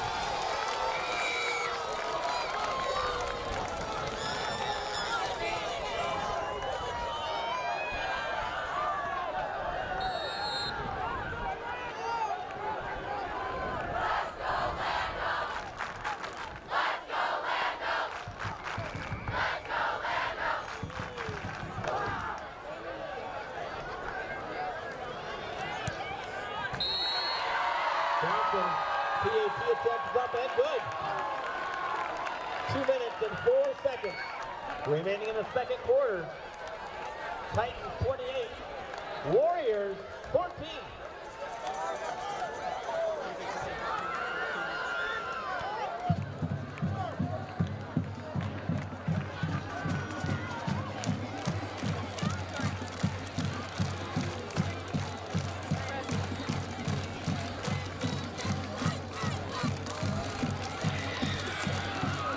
Don't go in my shot.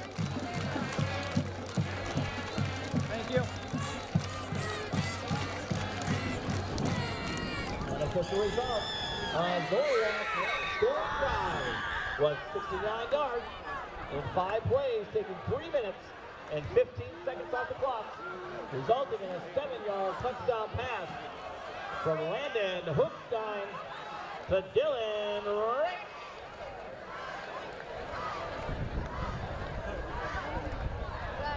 I know, yeah.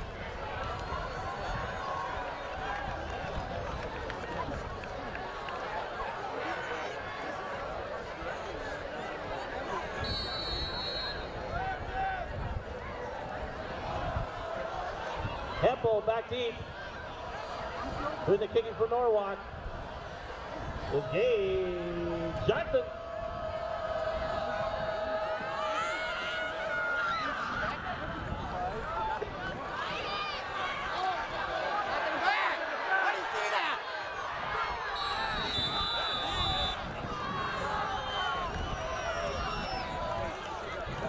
Hempel on the return to the Titans. First down and 10. Lewis Central at their own 17.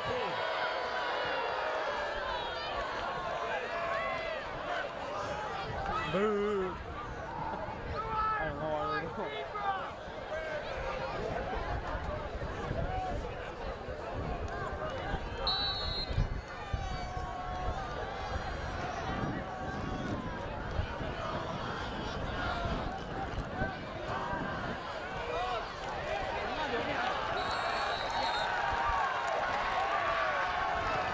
Camrad's pass complete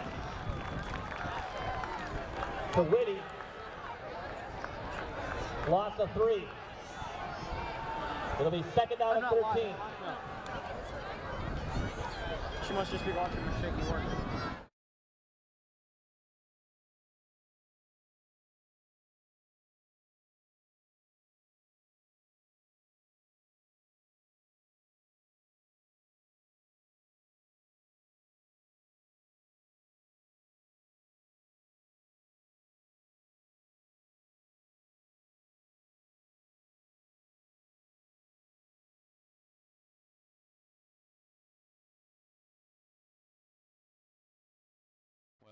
Yep, no, we got the timeout here. Okay, so. clock was still running. Maybe they'll add a little bit to it. So a big 3rd down and 7 coming up here before halftime. 1 minute to go. Norwalk's going to take a timeout. It's time for another The Chicken Instant Radio Update, and they've reached halftime in Carlisle. I believe it's homecoming over in Carlisle tonight, and they're having a good time. 35-0 over Knoxville. And that one, another halftime score as we gave you earlier. Indianola in a high-scoring battle leads Pella 26-19. And we look back a little further. Another halftime score was Pleasantville 21, Eddyville, Blakesburg, Fremont 0. Okay, big 3rd down here for the Warriors. This is kind of, you love this, and speaking of NFL opening weekend, this is always the fun. As an old basketball coach, this is the part I love of the game. This strategy, because I love what Coach Patterson did at this point in the game. We could be looking back in a minute, though, and saying, gal, he gave Lewis Central a chance, and that's just the chance you take. I think this is a great call by them. Forces them to do something. Now your defense has got to step up and make a stop. Yeah, you want to get that ball back before the half here. And in basketball, you coached a few against Mitch Osborne over the years. If he didn't have the ball at the end of every quarter, he was upset. Yeah, and sometime we'll get into that. And the little Hawkeye is turned into we'll have the shot clock this year, which will be fun to talk about, because that was what it was, is who had the guts to start holding for the last shot earliest. Right. All right, 3rd down and 6. Lewis Central at their own 21-yard line. Big play coming up. They're going to hand it off to Humple. He's got some yardage, but not quite enough. He's going to be brought down just across the 25-yard line. We'll call it the 26. Be about a yard short of the 1st down. What a decision for Coach Argetsinger. Am I saying that right? But what an interesting dilemma right here. You've been getting 5 yards a clip at rushing the ball. Do you want to kick the ball? Because the way Norwalk's big play offense works, you give them 57 seconds, or even 45 seconds, they have a chance to score. That's an interesting thought, Chris. I got to think. Now, does Norwalk still have 1 timeout to go? Yes, Norwalk still has 1 timeout. Lewis Central has 2, so we'll see. And I apologize. Justin Camrad's the coach for... Argetsinger might be one of the assistants. Yeah, a little mix-up on the program here, so forgive me for that. Coach Braylon, is obviously one of the best in the state. So. Braylon's father is Justin. He coached at Abraham Lincoln in Council Bluffs for a stint, and I think he was over maybe on the other side of the river in Omaha, and then came to Lewis Central a few years ago, and they've had a lot of success since he got there. Really, really great. So my apologies, Coach. I know you do a great job. Their old basketball coach, Danny Miller, who retired just last year, a good buddy of mine, just really good coach. It's such a good school over there. Well, they are lined up. They're looking to go, at least gonna... Could be a pooch kick, or they might be going for it in the pistol. They're trying to draw him off sides, it looks like. Still 14 seconds on the play clock. Norwalk's going to have to be disciplined here. 4th down and 1. Looks like they're just trying to get him to jump offside, and then they're going to use their 1 timeout. Probably wanted to see how Norwalk's defense was going to line up too, or they might just send the punt team out. This goes really back to when we talked about that with Coach Patterson. Punting into this win, though, I don't know how much of an advantage it is for you anyways, but they are going to send their punt team out. That's the conservative play, and probably the wise play, even though you are punting into a pretty stiff wind here. If you can angle it the right way and maybe keep it a little lower, get the ball to roll, you could get a good punt out of this, but it could also be caught up in that wind and go for about 15 yards. And right now their punter is kicking at a 31-yard average. So this is now look at he's going to reshift and he's going to call. I was going to say, obviously I always think of these decisions as what I want, and I was really happy when they sent the punt team out.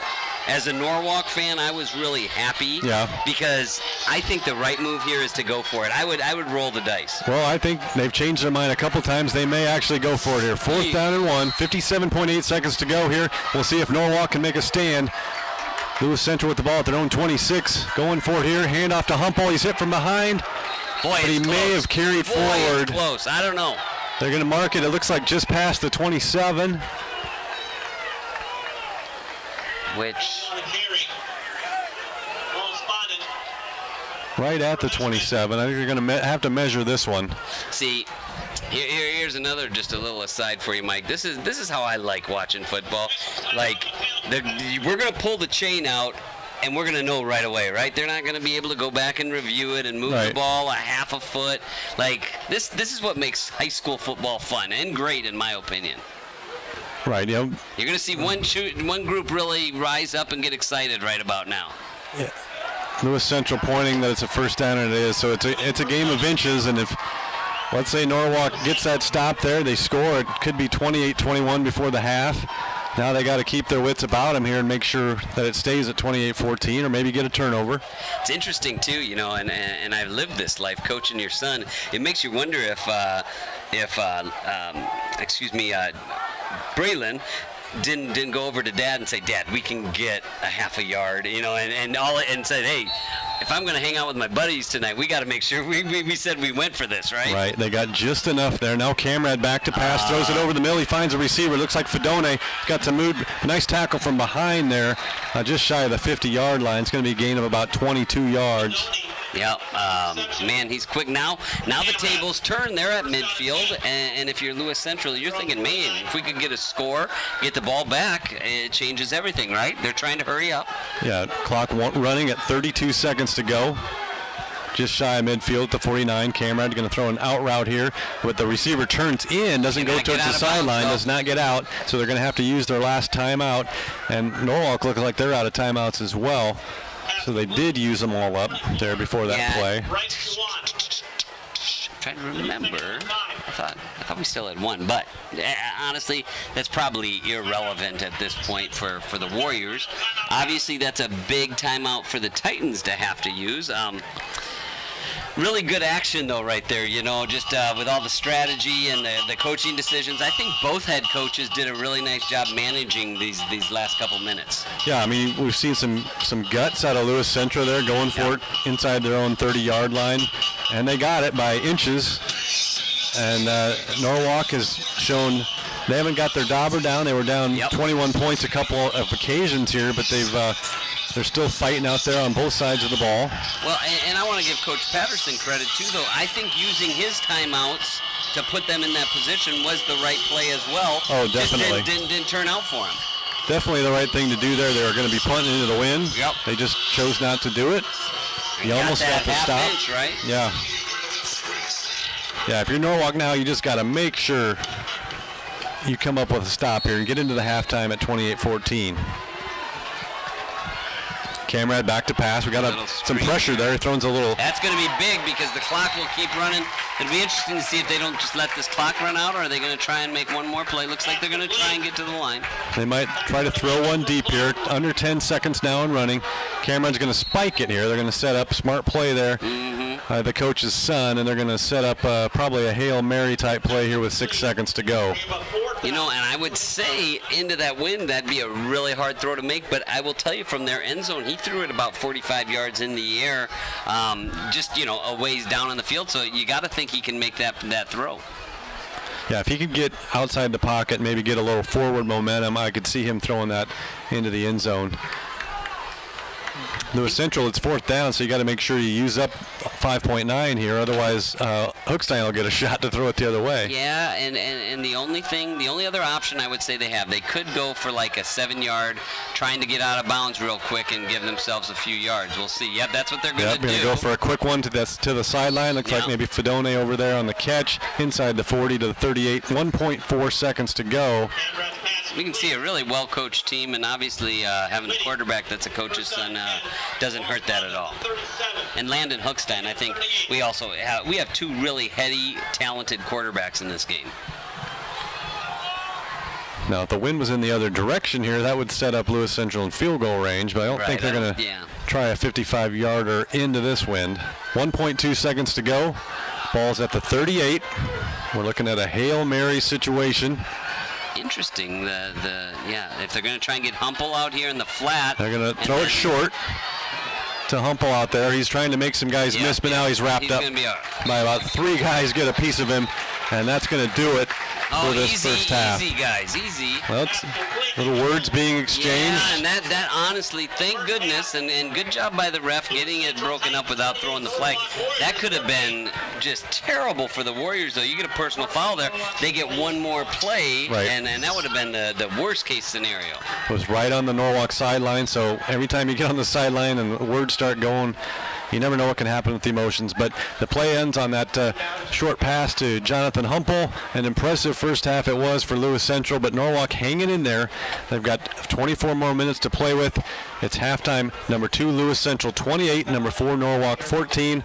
We're going to take a break here on KNIA, KRLS.com, and we'll be back to talk more about it right after this. Halftime stats.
Is 150 members strong, representing every activity in the high school. This will be their second of 8 performances. Please cheer them on as they begin their season.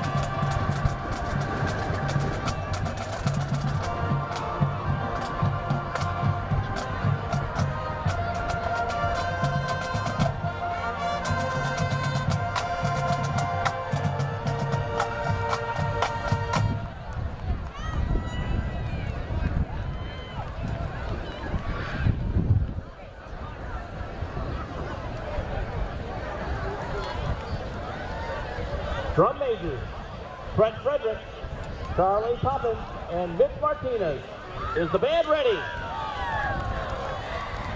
This win.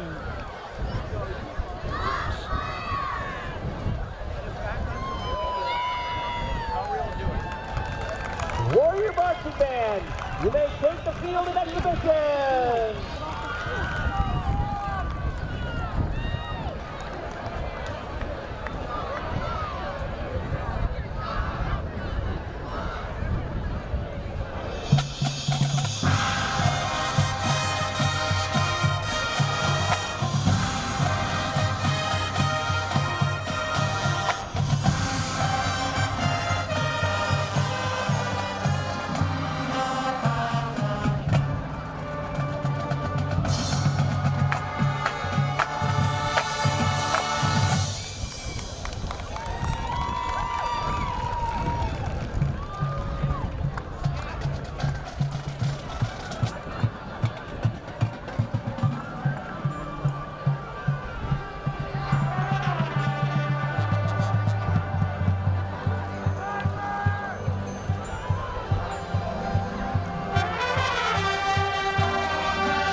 next opportunity at home is to see them again.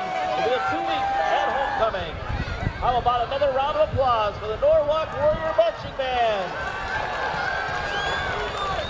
And now, ladies and gentlemen, we welcome to the field the Norwalk Dance Team. The team is coached by Nicole Brinkner, and the members of this year's team include Karen Dunn, Natalia Hargan, Juliana Warren, Ariana Backer, Jordan McConkey, Olivia Ewing, Piper Saxena, Marlia Gurning, Madison Holland, Elsie Johnson, and Kaya Solo. Good luck, ladies.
Ladies and gentlemen, again, there are premier sponsors sponsoring tonight's game.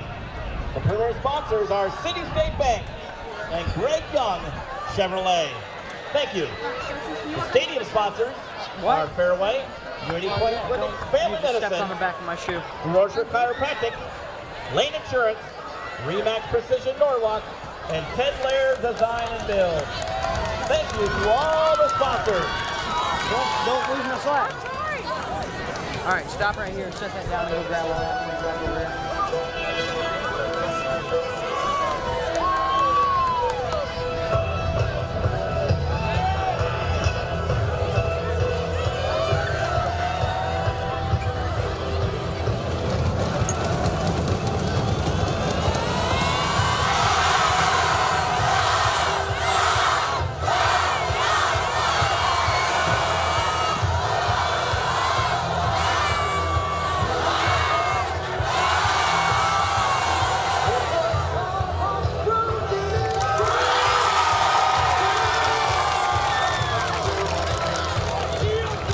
Shot, and if they didn't get it, oh, that would just burn him through the whole huddle. And you know, we talked about this at the beginning of the game. That is why you're seeing the success with all these little Hawkeye teams, whether in all our athletics, whether it be, you know, track or soccer or baseball or football, even though they play in districts.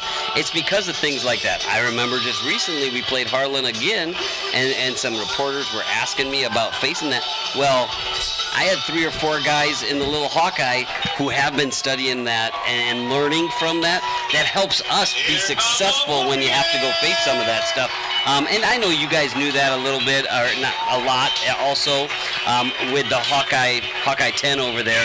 The same type of things, these rivalries with, you know, when Harlan and Lewis Central play on that week 1, no matter win or lose, they're both going to come out of that game better for playing each other. Oh, for sure.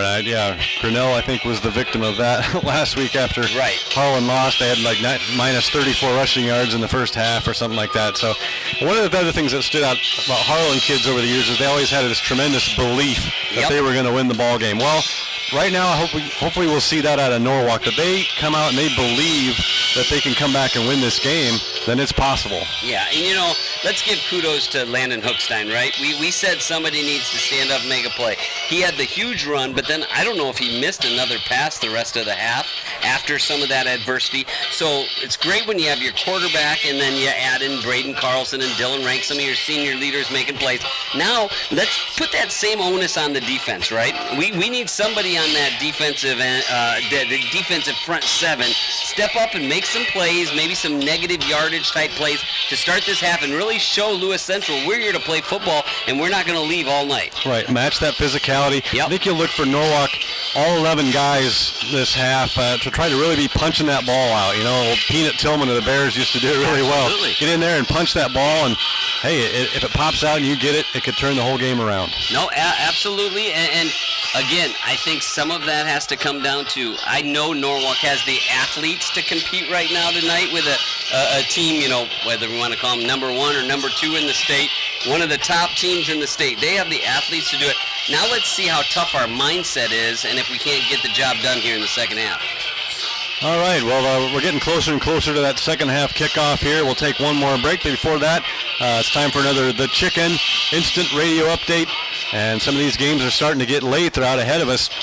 Some of these started at 7 o'clock. Indianola 33, Pella 19. So now not comfortable, but a little bit of a cushion there for Indianola over Pella. 5:11 left in the third quarter in that one. Carlisle running away 42-0 over Knoxville at the end of the third. And another game that's not close, Pella Christian 28, PCM 0. And that's just 5:47 left in the game. So the teams out there stretching out, getting loose here for the second half. We'll take one quick break, and we'll be back right after this. You're listening to High School Football on KNIA, KRLS.com.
And we're back in Norwalk here. Mike Effner along with Chris Larson. Week 3 of the high school football season, and we're halfway through in this one. Lewis Central was hot out of the gates. They got up 21-0 over Norwalk, and the lead at halftime was 28-14. Now Norwalk has to kick it off. Would they dare onside it, Chris? You know, I'm not sure it'd be the worst play, right? You got it, you know, a little Sean Payton-esque in the Super Bowl. But not this time. We're going to kick it deep. It's going to bounce right at the goal line and roll through the end zone for a touchback. So Lewis Central will set up shop at their own 20-yard line at the start of the third quarter here. An impressive first half for the Titans offensively. 293 yards total, 146 of that on the ground. It was a really balanced mix. Yeah. 2 touchdowns apiece for Jonathan Humpall and Braylon Camrat on the ground. It's a really nice job. All the coaches, you know, we kind of spent some time talking strategic stuff, and I think all the coaches kind of followed suit to what we were thinking. Let's see if Coach Cameron comes out and tries to really establish that run game to start the second half again. It's what you would expect. It's what they did to start the first quarter. They're going to be in that pistol here, and they're going to start with the pass. It's a quick screen, wide receiver screen to the right side, and good blocking out ahead. He gets a nice gain of about 8 yards. Yeah, it's weird. Those that screen game is almost an extension of the run game, right? You know, they do a really good job of letting some guys come in free, but then they have the numbers game out there on the outside, and they've been consistently getting 8 or 9 yards every play. I believe it was Sutcliffe on the tackle, giving credit there for Norwalk near the sideline. 2nd down and 2 coming up. This time, inside handoff to Humple. He patiently waits for his blocks. He gets the first down, gain of about 4 to the 32. Yeah, and you're going to see that, you know, from Lewis Central. They are really physical and tough on that interior line. The Warriors got to continue to fight in there, you know. And when I say fight, part of that fight is a mental fight, right? Not get in all the after play type of shenanigans, but actually really trying to execute what you're trying to do to win a game. Yeah, and it's always about the next play. You know, if you don't have a good play, there we go. Got some penetration in the backfield, and about 3 guys are there to tackle Humple for a short loss. And that's what I'm talking about right there, right? You know, not just being physical to show off your toughness, but actually doing it so you have a good play in the game, right? We'll call it a loss of 1 there. 2nd down and 11. Lewis Central at their own 31-yard line.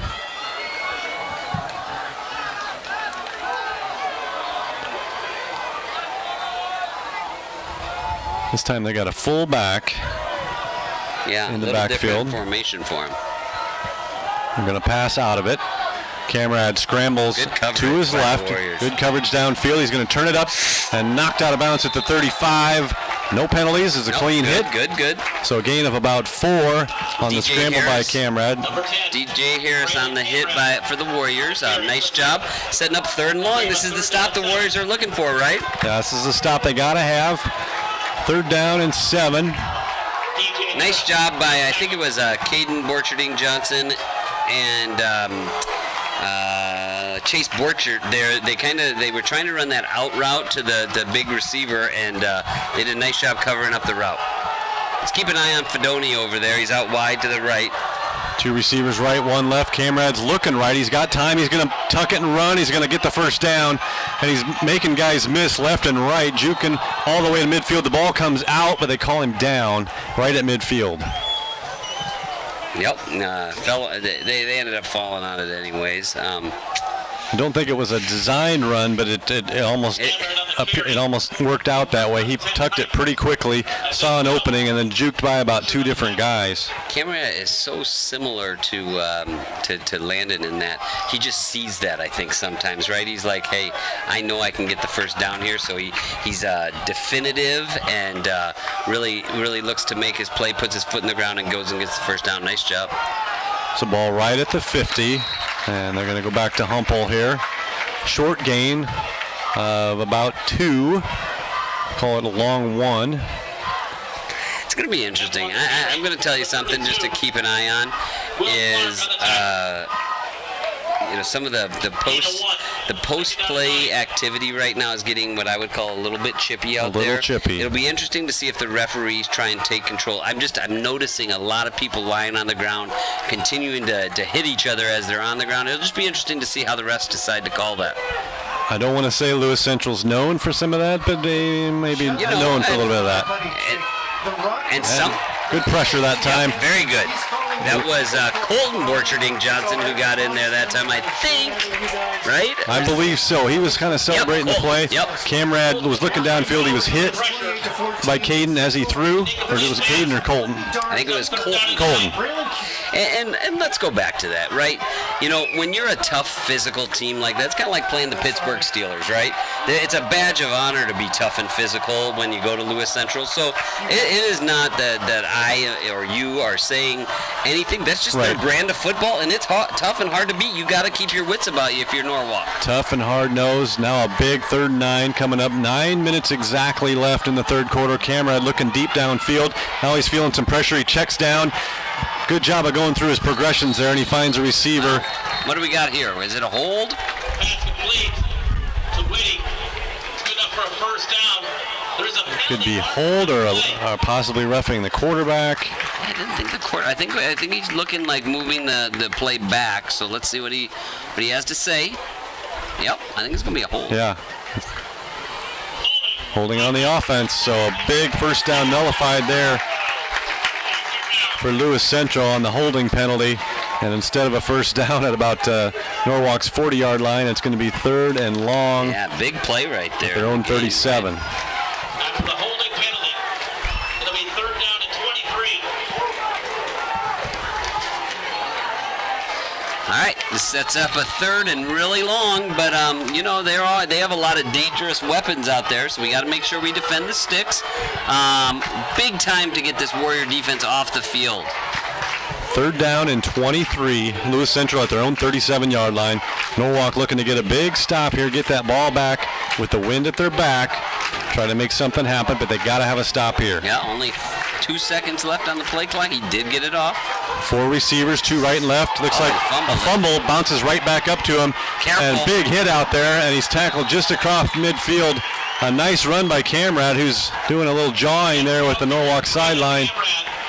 Yeah, he does not look for the sidelines, does he? He is looking to make contact with people. That was a big-time hit put on there about midfield. Yep, Chase Borchert, with the tackle there for the Warriors. But they get that big stop that they were looking for. So a nice gain across midfield to the Norwalk 48, but it's 8 yards shy of the first down, setting up a punt situation here.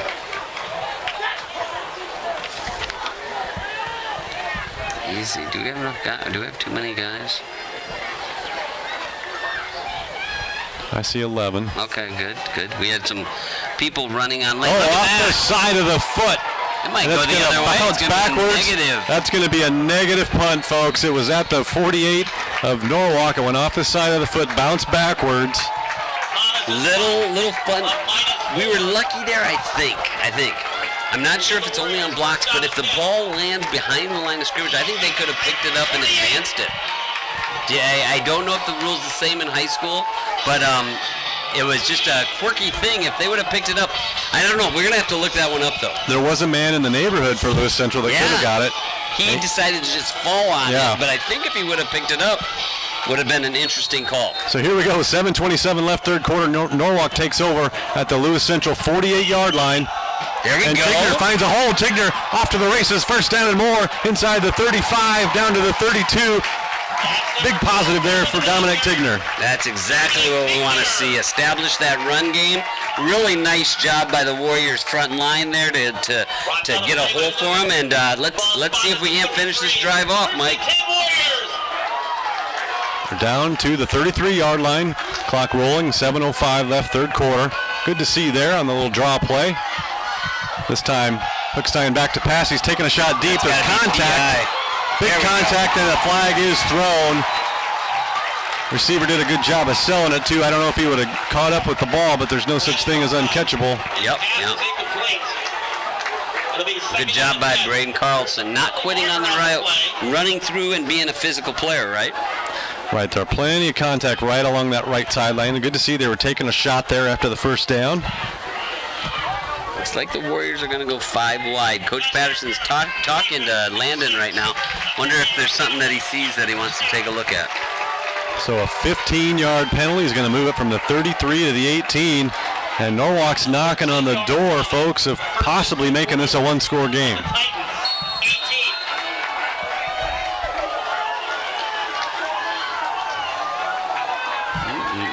Yep, 1st and 10, wide. 5 wide, 3 to the left, 2 to the right, empty backfield. Landon Hookstein looking to his right, pressure coming, and he's going to be... No sacked. He eluded it. Now he's scrambling to his left, and he's tackled from behind, but avoided what could have been a bigger sack. It's going to be a loss of 3 on the play, but a great escapability shown there by Landon Hookstein. He's a Houdini in there, and he will not go down easily. The defensive end was coming off the edge there in a hurry. Looked to be a sure sack, and he felt it coming and just spun out of it. And if he wasn't tackled by the ankle there, that could have really turned into something. Okay, a little confusion for the Warriors. Let's get ourselves settled here. This is a big drive for us. 6 minutes left in the 3rd quarter. 2 receivers right, 2 left. Hookstein looking left side. Ball just a little high for the receiver. Goes incomplete.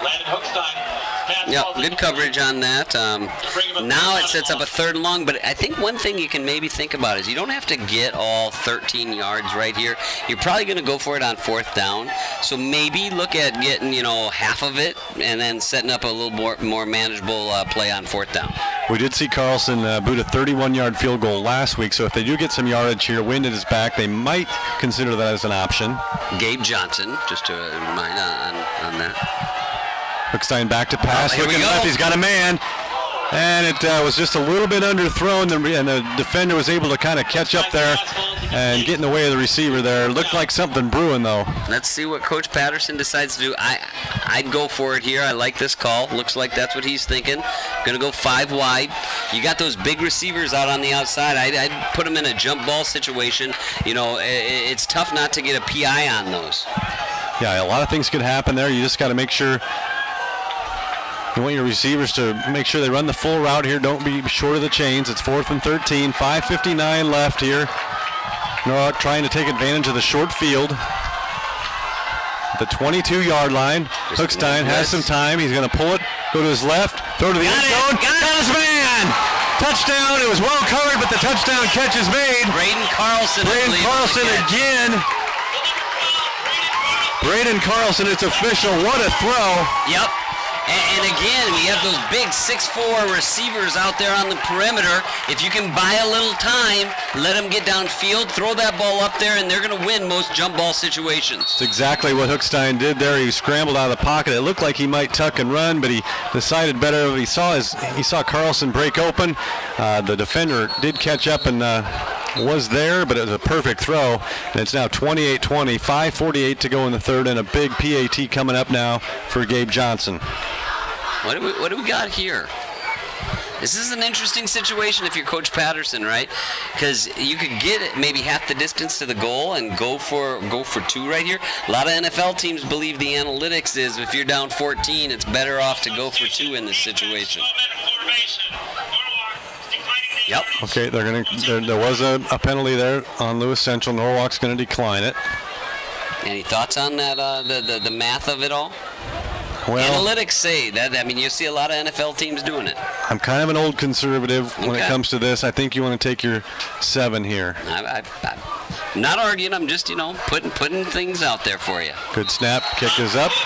It's good by Johnson. And hey, folks, it was a 21-0 game at one point. It's now down to 7. Lewis Central 28, Norwalk 21. Following the touchdown pass from Landon Hookstein to Braden Carlson. We'll take a quick break here on KNIAKRLS.com and be back right after this.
Welcome back to Norwalk.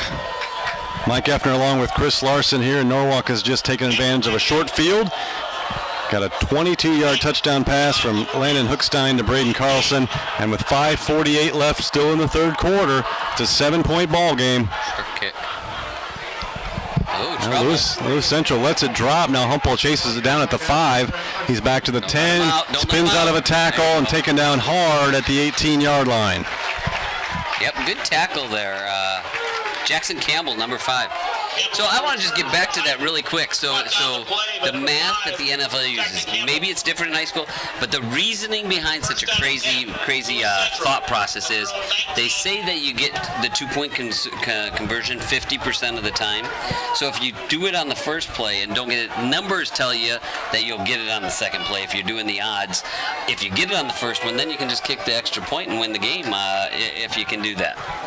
I know it's a little crazy, but I heard somebody explain it once, and I'm like, and it might not transfer to the high school game. It makes sense now. In high school, the PATs are 20 yards instead of 38 or whatever they are in the NFL now. Don't get me started on that one, but we got Humple loose on the right side. He's looking for a first down out there and knocked out of bounds. Carries number 1, Jonathan Hempel.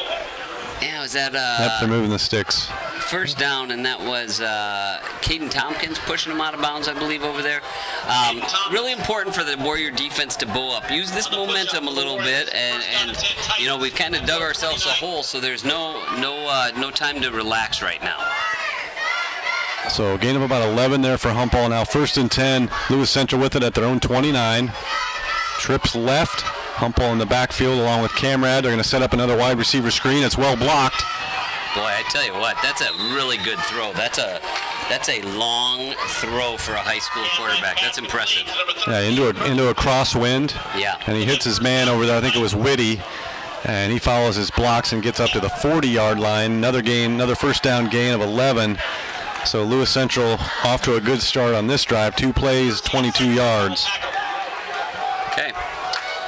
Again, it only takes 1 play, right, to slow this drive down. Let's see what the Warriors can do here. 1st and 10. 5:25 to go. Straight lead, handoff inside to Humple, and he's met about after a gain of 2 and driven back. Yeah, Harrison Tripp, middle linebacker on the tackle, along with Maddox Borcherding Johnson. 2-yard gain, 2nd down and 8. Man, time for the Chicken Instant Radio update. It's gone final. Carlisle enjoys homecoming with a 49-0 win over Knoxville. And Pella Christian 28-7 over PCM. That one's also gone final. Pleasantville 35-0 over EBF in the 3rd. And Grandview Christian 69-12 over Twin Cedars. Boy, Camrad flushed out of the pocket, took off to his left. And another first down scramble there. What'd you see there, Chris? Well, a good clean block by Jonathan Humple there, but I could just do without the stepping over him and creating that after the block is made. And that to me is something the referees really should get under control, right? It was a good physical, I think it was clean. It was a little bit of a blindside, but I think it was clean. I'm not saying that, but just that after stuff, you throw 1 flag and it stops it. But it's part of the game, too, to have some discipline. Right. Now Camrad looking to throw deep. He faked the short throw. Has a man deep. It's Fedone. And it falls perfectly into his arms at the 5. He's into the end zone for a touchdown of 49 yards. And Lewis Central has responded. Here's a flag. A little excessive. Maybe a little bit too late for the Warriors on that. Possible excessive celebration penalty.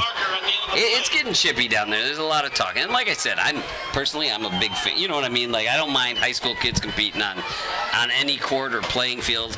I think there are times where you gotta get it under control a little bit, though. And it's seeming to get a little excessive these last few minutes. Well, that time they did at least throw the flag. So didn't see what happened there after the touchdown, but Camrad dropped back, faked the short throw.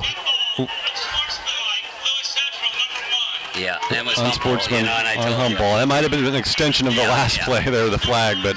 And I'd be remiss not to mention what a beautiful play and what a throw by Camrad, right? I mean, just they set it up a little hitch and go. They had the hitch man stay, and then he just ran right through the safety and the cornerback, and he dropped it right in the bucket. Into the wind. Into the wind, and that was. God, was that a 50-yard pass into the wind? It was 49, I believe. Yeah, so really impressive stuff by the senior quarterback. So extra point coming up here for Owen Thomas. Kicks it high into that wind, and it's through the uprights and good. So all the PATs have been good tonight. Lewis Central has responded to Norwalk's score in the start of the third quarter, and with 4:29 left in the third, it's Lewis Central 35, Norwalk 21. We'll be back right after this on KNIA, KRLS.com.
Back to Norwalk, week 3 action here. Number 2 ranked Lewis Central. Number 2 ranked by BC Moore. Number 1 by some. They've shown why they're so well thought of here tonight. A lot of offense, 35-21 lead over 4th ranked Norwalk. And just had a 49-yard touchdown pass from Braylon Camrad to Luciano Fedone. So Norwalk's going to have to strike back. Let's see what they do with this kickoff, right? 15-yard penalty for the unsportsmanlike conduct could really set the Warriors up in positive field position, and the Warriors' offense has really been on fire here recently. Thomas kicks it off. Kicks it pretty well down to the 20 into that wind. Yeah. Get outside. Is that Kayla Rodman with it? He's trying to make something happen, but a little too much east and west. If he could get a block now, look out! Look out, 40, 45, 50. He's got some people in front of him. There we go. 30, 25, now a block. Right there. It's a block, and it's all the way for a touchdown. Kayla Rodman reverses field. He starts left, he cuts back to his right, and Norwalk is right back in it. 4:05 left to go. An 80-yard kickoff return touchdown. We talked about it, right? And that is one of the coach's sometimes assistant coach's responsibility. Get your guys under control, because right there, that kick probably would have went out of the end zone if there wasn't for that penalty. But let me compliment one of our stars, Braden Carlson. Not the return man on that, but he got out ahead and he made the block, actually knocked the guy all the way to the ground. Final block. That freed him. And great job by all the Warriors not to quit on the play, and a great job by Kayla Rodman right there. Yeah, keeping that play alive. It looked like he was going to be trapped over on the left sideline, cut back through the middle, and then found a convoy of blocks to get that one into the end zone. What a response. What a response. PAT is up. And no good. It was wide left. The kick there by Carlson, or not Carlson, Johnson. So that's big. Well, that goes back. Maybe they should have gone for 2, Coach. Oh, shoot. I just think it's been a really fun game. Back and forth. Norwalk's fighting back. But you know what I want to see down the stretch here is which team kind of gets themselves under control, right? A lot of big plays, a lot of excitement. Now our defense has to come back and not get overly excited, but just go out and execute and get a stop, right? Yeah, they've still got they'll have the wind here for another 4 minutes and 5 seconds. So just get out there. You've done it before. Try to get Humpel stopped and keep his runs to a minimum, and don't let the big play happen over top. So, hey, you're a turnover now or something away from a pick 6, away from being right there. Right. We're right in this football game, but our defense does need to bow up and make a stop. And like I said, it's all about execution, right? Not just playing tough and playing hard, but actually executing the game plan, in terms of doing your responsibility out there. So we'll be kicking off now from the 40-yard line.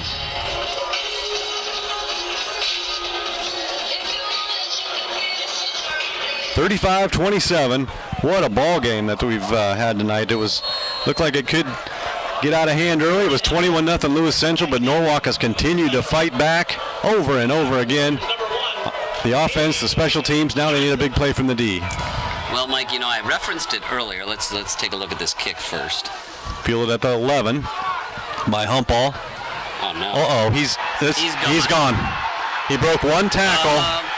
Got one chance. He's got one man to beat, and now he beats him. Cuts back inside, gets by the kicker, and it's looking like an 89-yard kickoff return answer by Jonathan Humpall. Unbelievable, really, to be honest with you. Little parts of the game, right? Do we have a penalty flag out here? There's a penalty marker. How late? It could be that it happened in that final block. He made one man miss to get into the end zone. 30, almost. Yeah. Let's see what happens here. Did they celebrate a little too hard again? I don't know. It's a touchdown after the play on sportsmanlike Wow, conduct. again. Yeah, and Coach Camrad's not going to be happy with that, right? I mean, they are a championship team, and that's going to be unacceptable for him. That, you love your kids to play tough, and you want them to be tough. You get the first flag, all right. Learn your lesson. Happens, Yeah. But then the second flag's unacceptable. So good for the Warriors, though, because again, it could put us back to where we were 5-6 minutes ago, right? Where we could be looking at good field position. Yeah, for sure. They're going to have to kick it from the 25 again.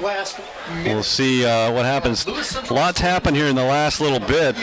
Still 3:51 left in the third quarter here.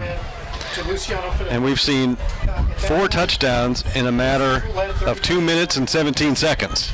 I'm giggling only, Mike, because here in the booth with us, there's a couple other radio guys who are like correspondents. How would you like to explain to someone what's happened in the last 10 minutes of this game? Yeah, almost a lot to catch them up on, that's for sure. NFL Red Zone, we would be the Red Zone tonight. Right. Well, no red zone in these last 2 plays, That's though. true. We're just the scoring plays, right? 80-yard kickoff return, 89-yard kickoff return. There was a penalty on the PAT. They're going to move Lewis Central back. And kind of becomes a big play, right? Into the win. Oh, for sure.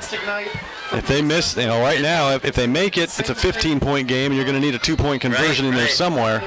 If they miss it, it's back to 14. And then life gets interesting. Owen Thomas, he's been good on PATs all night, and once again is through the uprights. Low-line drive kick, and he does a nice job Yep. of that. So the lead is back to 15. We're going to take a breath, play some ads here, and we'll be back shortly on KNIA-KRLS.com. You're listening to high school football. Lewis Central leads Norwalk 42-27.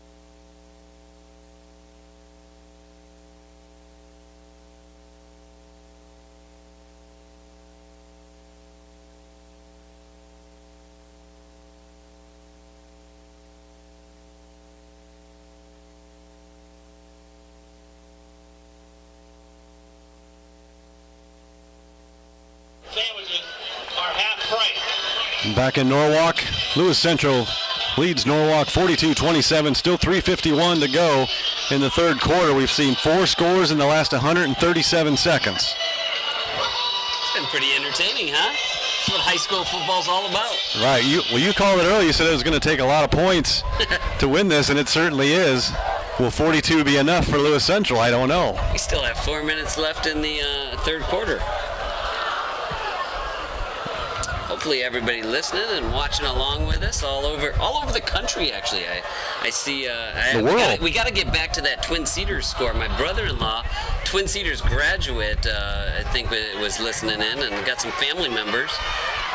It's what makes this streaming so fun, though. People with relatives kind of get hooked when maybe some of their relatives are playing, and then all of a sudden on a Friday night they get to know Norwalk a little bit. And what better way to spend a Friday night than watching this kind of a football game? Right. And we're going to see a play from scrimmage now because that one was squibbed down the field, picked up at about the 31, and the ball carrier was tackled at the 40. So that's where Norwalk will take over now. 3:45 left in the third quarter, and Hookstein and company headed back out there now. Let's see what they can come up with. They've still got the wind at their back. And they still do have relatively good field position at the 40, right? So, again, this is a big drive for Landon here to end the third quarter with the win. Stein in the gun. He's going to fake the toss to Tigner. Now he's looking to throw deep down the field. He's got a man. Just a little bit overthrown. Good coverage out there by the Titans. We're going to update you on this third quarter scoring. It started with 5:48 left. Braden Carlson, a 22-yard touchdown catch from Landon Hookstein. And then with 4:29 left, Lewis Central struck back. It was Luciano Fedone, a 49-yard reception from Braylon Camrad. And then it was the kickoff returns. First it was Kayla Rodman, 80-yard return, an electric 80-yard return for Norwalk. And then right after that, Jonathan Humpel found a seam on the left side and one man to beat. He beat the kicker, 89-yard kickoff return. So both teams have scored twice here in the third quarter, and we stand at 42-27. Lewis Central as Dominic Tigner gets a carry there. Yeah, those two kick returns, same yardage, right, or about the same. Couldn't have been any more different, though. Humpel went north and south with no east and west, and Kaler had to go quite a bit east and west. I was going to bring up east and west. I was saying a little too much east and west, and then he proved me wrong. It wasn't. Turned it on. Third down and 5. Hookstein back to pass. Nice. He's going to find his man along the sideline over there. It's across midfield to the 45. The accuracy again is just right, spot on. Who else? Braden Carlson. Braden Carlson, Dylan Rank, and all the receivers. But such good hands out there. Such great big catch radiuses for high school kids. So first down, out of bounds, clock stops with 2:56 left in the third. Warriors trail Lewis Central 42-27.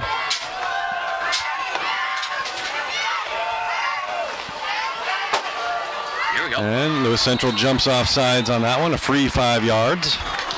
And it's time for a Chicken Instant Radio update. We've got some finals starting to come in. Pleasantville 35, Eddyville, Blakesburg, Fremont 7.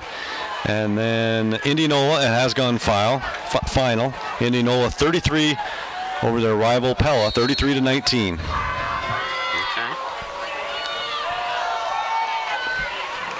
Okay. Short carry up the middle. Was that Tigner? Yep, Tigner again.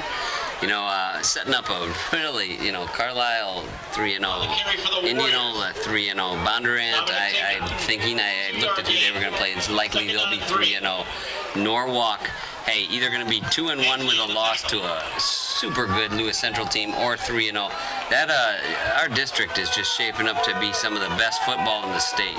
Yeah, those top 4 teams. We talked about it last week how solid of a district was. They all made it last year to the playoffs. They should have a good chance to all make it again. This time it's a keeper for Hookstein, and he's got some first down yardage across the 35 and all the way down to about the 30. Gain of close to 10 yards there for Hookstein. Yep, really nice job. Just a QB ISO right there, and he found his hole, and he hit the hole hard and got the first down. Clock ticking, 2 minutes left in the third quarter. We've talked about the wind is still quite a factor. Not blowing quite as hard as it was, but it's still going to be a factor down the stretch. Yeah, you'd like to see it die down a little bit more for Norwalk's sake in the fourth quarter. Hookstein rolling right. Now he's going to throw across the middle. Got a man. Completion is made and a big hit at the 5-yard line. But he hangs on. A great catch out there. Kaler Rodman. Rodman doing big things here in this third quarter from the 30 down to the 5 or so, a 25-yard reception. He took a hit.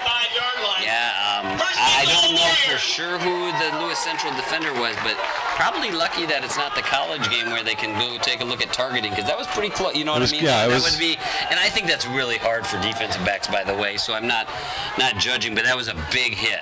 It could have been Humpel that made the hit. I'm not sure if he's been out there on D much. But anyway, at any rate, it's first and goal Norwalk down to the Lewis Central 5. We'll see if they can punch it in here. Hookstein under pressure, scrambles out of it. He's rolling to his left. He's going to keep it. He's going to run. He's going to dive toward the pylon. Down at the and just a little bit short, marked down at the 1 yard line.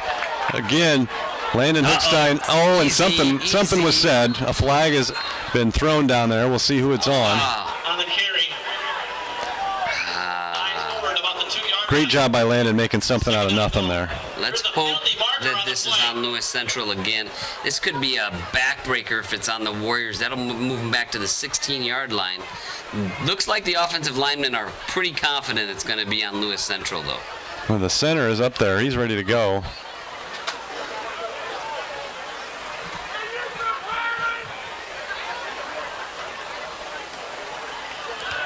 Oh, is it going to go both? Is it? I think it's just the Warriors. Oh. Excuse me, unsportsmanlike conduct against the Warriors. So we've seen. That is a backbreaker right there. We've seen a couple of those go against Lewis Central. Now a big one goes against Norwalk here. They were down to about the 1 yard line on a great play by Landon Hookstein, scrambling, making something out of nothing. Nearly getting a touchdown, and now an unsportsmanlike conduct penalty is going to drive them back to the 16. And it's going to be second down and 16. The announcer didn't tell us who it was on. Landon obviously was part of the play. If it was, and I don't know that it was, but if it was, now he's got to come back and atone for that. Let's see if he will right here. Quick slant. It's through the hands. It was precariously up in the air for a little bit there and fell incomplete. Hookstein's pass. Ball is incomplete. Yeah. Receiver was number 20. Yeah, Skylar Olsen, I think, on the. Boy, that could just prove to be just a detrimental play for the Warriors right here. But we still got a couple bullets left. Let's see what we can do. It looks like maybe 5 wide again. Let's see if we can't find Braden Carlson or Dylan Rank using that big frame in the end zone. They've been the guys so far tonight. So 2 plays to get this in, really. You don't have to get it all here. Yep, excellent point. Third down and 16. Yeah. At the 16-yard line, they're going to blow this dead here. Was a timeout call? Yeah, I think we got a timeout, Warriors. Going to talk about this one. Man, if you're Coach Patterson, I'm sure you talk about it when you see the other team getting flagged for those types of penalties. Hey, guys, just stay smart, make sure it doesn't happen. And then it happens at really inopportune time. Well, here's what I'm going to say about that, and you're going to hear me say this throughout the year. I don't care what sport you're playing. You can do that in week 3, but that's why you play games like this in week 3. You better not be doing it by playoff time, right? Yeah. Because they're kids and they're going to be excited, but if they don't learn from it, then shame on them, right? And sometimes that's hard to do in the midst of a game, but I guarantee you tomorrow morning when they're having talks and breaking down film, they better learn from it, or else that you're taken away from being a championship level team. Yep, and a true leader is going to, take ownership of what they did there, and figure it out. And I really think the Warriors do have that on this team. Obviously we've talked a lot about Landon Hookstein, but there's a lot of seniors that I think are just headed in that right direction. And that's part of the fun of the season is it's not just the plays, but the mental side of it that you can improve upon as the year goes along. Yep, 3 seniors on that offensive line. A big part of what's going on right now. Yep. So here we go, 3rd and 16. 38.8 seconds left in the third quarter. Man in motion to the right. Hookstein rolling to his right. He's going to go for the end zone. It's going to be out of the end zone, a little bit overthrown. There really wasn't much there, and probably a wise decision there to throw it away. Tried to go with the out and up. The defender kind of got in his way, and it screwed up the timing for Dylan right there. Now it's going to be 4th and goal. Yeah. Interesting decision because you do have the wind. You could theoretically see if you could take the 3. I agree with going for it. Yep, looks like that's what they're going to do here. You got those big receivers. Let's see if we can't get somebody. You got a quarterback that can make plays. You got receivers that can make plays. Keep an eye on Braden Carlson in the slot over the middle. Let's see if we don't look that way.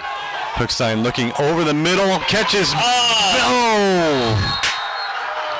In and out of the hands. Dylan Rank had his hands on it, took a big hit while he was in the air, and he's still down. He's still down. Man, it was close, but we talked about it before. Lewis Central is a physical football team, right? And he took a heck of a hit right there. What a play there almost made. It was a pattern that took him across the middle of the field. Hookstein's pass was right on the money. He went up, appeared to have it for a second, but got nailed. Ball came loose. He may have, when he landed, it may have been knocking the wind out of him, I think. Dylan's a tough kid. You can see he's already up. I wonder if it didn't knock the wind out of him initially. Let's hope that's all it was. So a missed opportunity there for Norwalk. They were down to the 1 yard line when a penalty took them back to the 16, and they end up falling short there on 4th and 16. 25.3 seconds left in the third quarter now. Lewis Central is going to take over at their own 16-yard line, leading 42-27. And I take that back. That was Braden Carlson there. So we did have Carlson in the slot. Him and Dylan are so similarly in their build. Same rules apply, though. Braden's as tough of a kid as you're going to find, and I just wonder if he didn't get the wind knocked out of him. He seems to be good now as he's come off, so we'll see what happens here. Looks like he's just fine. And Lewis Central now probably going to look to run some more. Especially this first play, you've got to think they're going to try and go get the win. It's an inside handoff. Humple, he breaks a few tackles right up the middle and gets a nice first down gain up to about the 23-yard line, gain of at least 7, and that'll be the last play of the third quarter. We'll take one quick, the Chicken Instant Radio update. You wanted a Twin Cedars update? We've got it. 69, Grandview Christian 69, Twin Cedars 12. That's a final. Other than that, not much new coming in right now. So I'll just tell Todd it's not 1984 anymore. So here we got 12 minutes to go, 1 quarter to go. Lewis Central leads Norwalk 42-27. We'll come back after this and see if Norwalk's got a comeback in them. You're listening to high school football on KNIA, KRLS.com.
And the crowd jumping around between the third and the fourth quarters. You got to love that as a Wisconsin guy. Hey, we've talked about that, me and Coach Patterson. We grew up just a few miles from each other back there in southern Wisconsin, so I like that he brought that to Norwalk. Yeah, not a coincidence that you're hearing that. You got Wisconsin guys all over here that grew up 10 miles apart and didn't even know it. Didn't even know. Had to come to Norwalk to get to know each other. So here we go, fourth quarter about to get underway, and Lewis Central's now going to have the wind at their back. 2nd down and 2. The Titans lead 42-27 over a feisty Norwalk team tonight. Humple on the perimeter breaks a tackle. He's not going to go out of bounds. He's looking for more. He cuts it upfield, gets past the 45, almost to midfield. A big carry there by Humple from the 24 up to about the 49. Well, Mike, through 3 quarters, just a couple stat updates. Braylon Camrad continues his amazing night. 15 for 18 for 215 yards and a touchdown. Landon Huckstein has been equally as impressive. 14 for 24 with 214 and 3 touchdowns.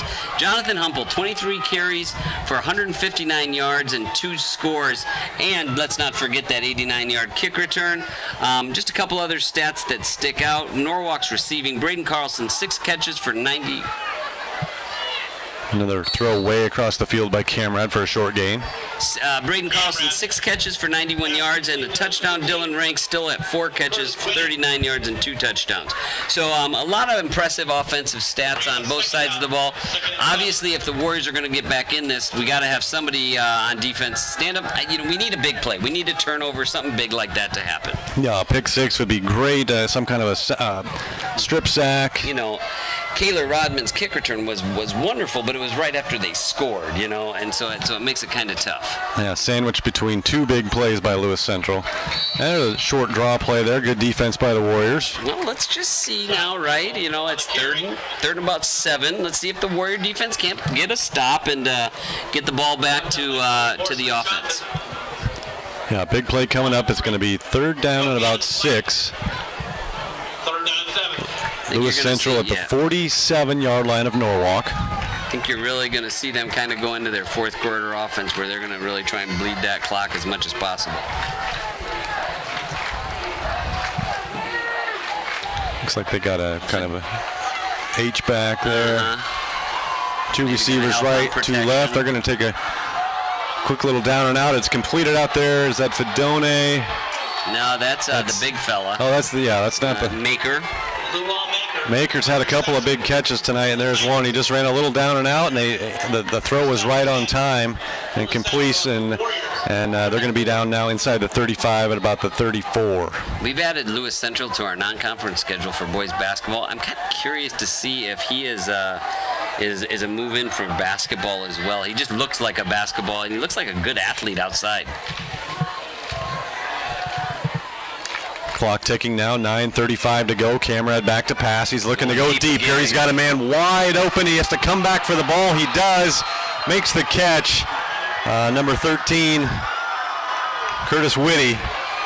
And he's had a big night as well. So a 34-yard touchdown completion. And that's going to make things really difficult for Norwalk now. It's 48-27 with 9:26 to go. Kind of got lost on the coverage there. Yeah, a little bit of a breakdown back there on the back end. And the Warriors give up another big play. Too many big plays tonight. And let's be honest, Lewis Central has a high-power offense. Yeah, for sure. And you talked about the quarterbacks as the extra point is up and good again by Owen Thomas. He's a perfect 7 for 7 tonight, and it's 49-27. You talked about the quarterbacks and how good they've been for both teams. The difference in the game tonight is Jonathan Humpel, I guess. He had the 89-yard kickoff return. He's loads and loads of rushing yards. And Norwalk just hasn't been able to equal that rushing attack.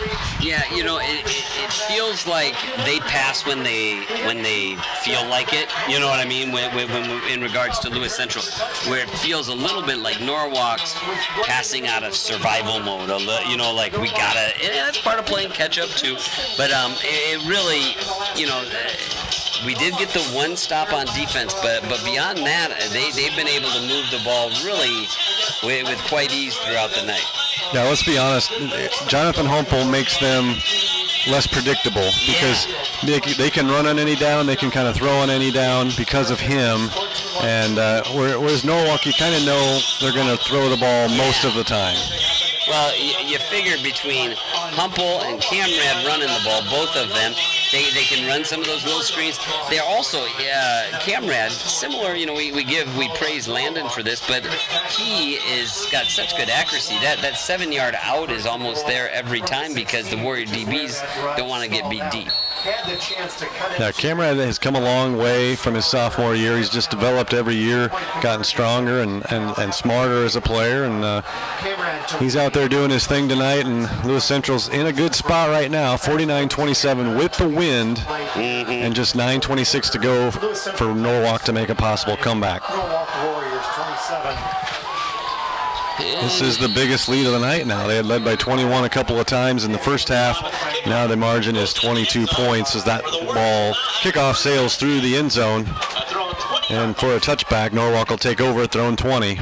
Well, right now, if you're the Warrior offense, you've had a good night against the top ranked or rated defense.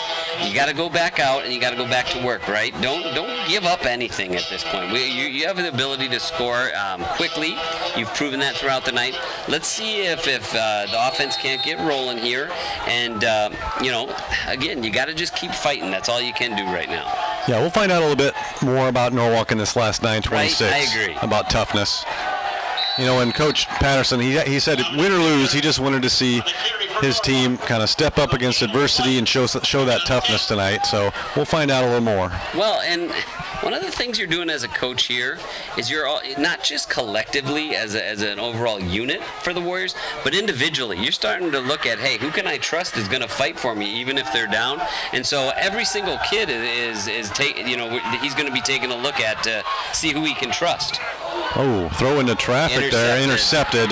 Threw into double coverage. Intercepted by number 15 of Lewis Central. I believe that was Caleb Moore, the junior, picking that one. A little bit of an ill-advised throw there probably by Landon. Well, and that's kind of what we were talking about, right? You don't want to get into bad habits. Kind of a strange flag. That was a big hit. It looked like a clean hit. It looked like a clean hit. I don't know what the call was. I mean, it was a receiver tackling, which he's probably not accustomed to. Oh, blindside block. Okay. So it's going against Lewis Central. It was interesting because the tackle almost looked like a blindside block. I think that's what they call it. Well, yeah, but they called it on Lewis Central. I think they maybe missed it. You see what I mean? Yeah, I see. I get what you're saying. I think he saw that and thought it had to be, but I don't know. It'll be interesting to watch the film on that. Some of the people maybe watching online could see it better, but the tackle did kind of look like a blindside block. Yeah, at any rate, if you're Norwalk, you'll take it. Yeah. Absolutely. And good job by Skyler getting back into the play. Well, I think you'll probably see a steady dose of Humple here. So instead of starting at the 32, Lewis Central will begin this drive at Norwalk's 47. Camerad still in the shotgun. Humple right beside him. They're going to throw. Oh, yeah. Under pressure. We're going to have a big sack. And his ball's loose, but I think Lewis Central has it. But a big sack there has pressure up the middle by Norwalk. There's some of the best heat they've put on of the night. Yeah, I think that was Maddox portraiting Johnson, but also we have a Warrior down. That is not looking good. That's an ankle. Grabbing an ankle there. Who is that? Is that DJ Harris potentially? Oh, the outside linebacker. Can't tell for sure. I just know, how you can tell when it doesn't look good. Like he kind of was moving around down there in pain right away. I'm trying to look at numbers to see. I don't want to. You never want to say the wrong name. They're tending to him now. Coach Patterson out there looking it over here. We're going to take a quick break here. While they sort this out, we'll find out who the injured player is, and hopefully they'll get him up here.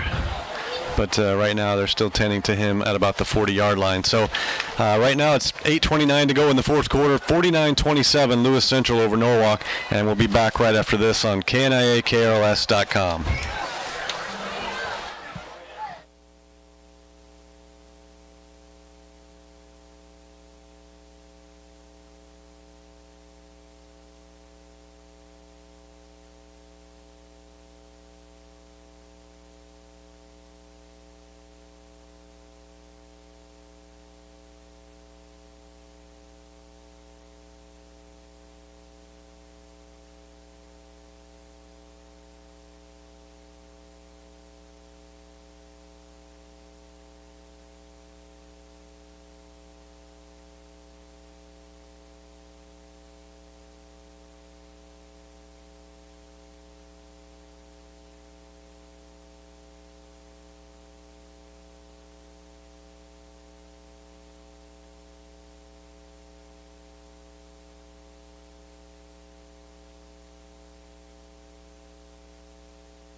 And we're back in Norwalk now. 49-27 is your score. Lewis Central leading the Warriors here with 8:23 left to go. The injured player was Will Clark, and they were able to get him over to the sideline. And now a run on by Humpel here on 2nd and 18. Gets a lot of that yardage back. It'll set up a 3rd down for Lewis Central. Brings up a 3rd down. 3rd down and about 7. 3rd and 7. The Titans at the Norwalk 44-yard line. And we want to welcome those listening now on KRLS 92.1 FM. Some of the other games have wound to a close tonight. So I believe we might be on 94.3 and 92.1. Yeah. As well as KNIA, KRLS.com on the stream. Camerad 3rd down throw, just a little too high for the intended receiver, falls incomplete. So it'll be a 4th and 7 situation for Lewis Central at Norwalk's 44. We'll see what they do here, Chris. Yeah, I think you got to punt if you're them. You're going to make Norwalk get as many yards as possible, and that's what Coach Cameron's doing. He's sending out his punt team.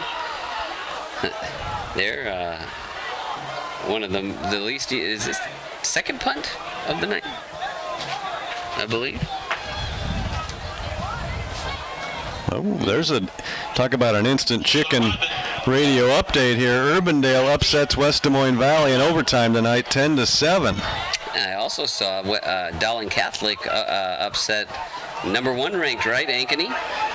Yeah, I actually picked Dowling in that one, I think. Job. So Lewis Central does punt it, and they get a kind roll. Yeah. It's going to roll dead inside the 5 at about the 2-yard line. And we are exclusive coverage now. We're on 94.3, 95.3, and 92.1.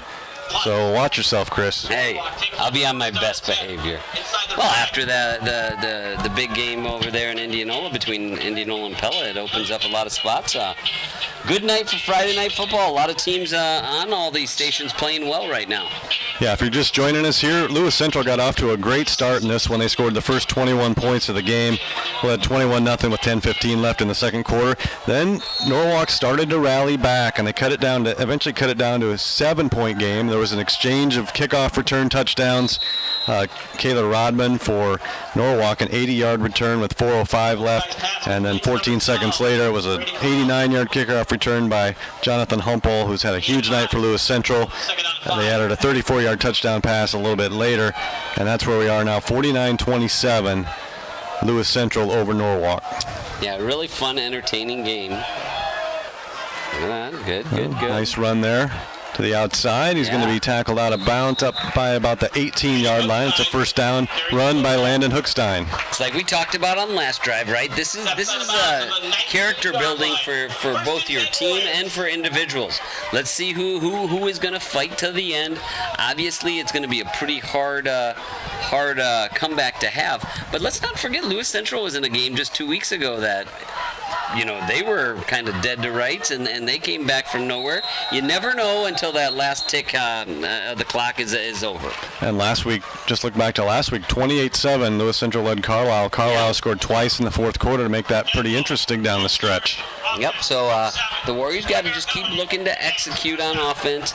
Lewis Central's giving them, 6-7 yard outs, and you're going to have to work our way up the field and then pick your spot to maybe look for a big play. Yeah, let's just say 7 minutes and 12 seconds to go. There's still a lot of big plays to be made here if you're Norwalk. Might not get you over the edge, but can sure make you feel a little bit better in the film session. There's a sack. Yeah. Hookstein trying to escape there. He was tackled by the ankles by the Lewis Central, looks like linebacker was in there. We talk about how it can cross over to all sports. We talked about that this summer with the Warriors softball team, right? Kind of looking like things weren't going to go their way in the regional final game, but they kind of kept chipping away, got a few runs, and then all of a sudden have a huge inning. You never know in sports, and more importantly from a coaching perspective, and I think if you talk to new AD Josh Tobey, from an athletic department perspective, you want to see kids at Norwalk that never give up, right? Yeah, for sure. And they're not doing that now. A second and 15. Reception there along the sideline gets quite a bit of that back. It's actually going to be a first down right at the 32, so they'll move the sticks. Great. Braden Carlson having a really good night. I think that might be his 7th catch of the night. Yeah, he's getting up there. Carlson and Dylan Rank have both had great nights receiving the ball. Here's a keeper. There you go. Get outside. Got some room. He's around the corner on the left side, makes a move and runs out of bounds at about midfield. So an 18-yard keeper there for Landon Hookstein. I count complimented him earlier, that is Braden Carlson. He got the big block to kind of finish off that kick return. Right there again, great job. He had his shoulders parallel to the sideline, pushed his guy in, and that allowed Landon to get about 5 or 6, 7 extra yards. Now ball resting squarely on the midfield stripe. This time they're going to inside handoff Dominic Tickner. He's got some room. A first down and more inside the 35. Good hard running by Tickner down to the 32. Like I said, just keep taking what they give you. There's still 6 minutes left in this game. Onside kicks and things can creep up on you. But right now, let's just see if we can't punch this in the end zone. So from midfield down to the 33, we'll call it a gain of 17 there for Dominic Tickner. And a timeout now taken by Norwalk. I think it was by Lewis Central. Oh, Lewis Central calls the defensive timeout. I think Coach Camrad's over there going, jeepers creepers. I thought we had this game won about 3 or 4 different times, and they're showing a lot of resiliency tonight. That is these Warriors. And, even if they aren't able to get the scoreboard in their favor, Coach Patterson's going to be proud of them for that. And it's going to be a nice foundation for them to work towards as the season goes along. Right, and we'll take a quick look ahead to next week. They've got one more non-district game at Dallas Center Grimes. Yeah. So that'll be a big one to get. Even if you don't win tonight, you could go into district play with a 3-1 record, help that RPI out just in case. I mean, if you don't get in the top 2 spots in the district, you can get in on a wild card like they did a year ago. Because this is going to be a 4-team battle for these playoff spots in District 5. Well, and we've talked about this, throughout the night, actually, with the Pella Indianola game. That's another one of those little Hawkeye Conference rivalry games that these kids have grown up playing all the sports against each other. You're going to need to be ready to play. Another inside handoff to Tigner. It's good that they're looking to try to get Tigner a little some yardage here and some carries. Maybe thinking, okay, we're probably not going to come back and win this, but we're going to work on some things and challenge those guys up front. Yep. No gain in the play. Second down and 10. Are you ready for 68 degrees tomorrow, Chris? Hey, you know what? I love the fall weather, right? It's starting to feel like football season. I wish it would stay, but I think it's going to get hot again by next Friday. And I could do without the rain, so. Taking a look. Hookstein downfield. It was tipped up in the air and intercepted by Lewis Central at about the 10-yard line. A diving. Did he catch it? Maybe it came out. Yeah.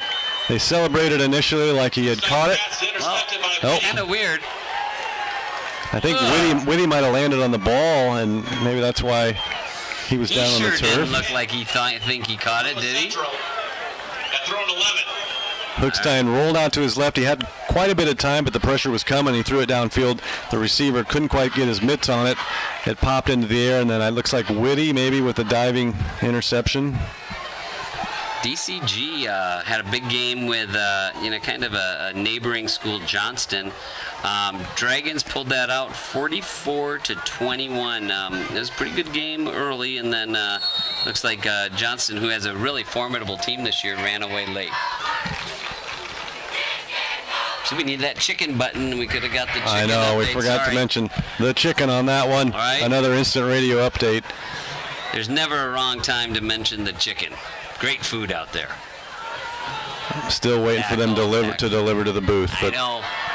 If we keep begging, you never know. Somebody might hear it. You get pretty hungry by this time on Friday night. I do. I always get a little hungry. Yeah, right.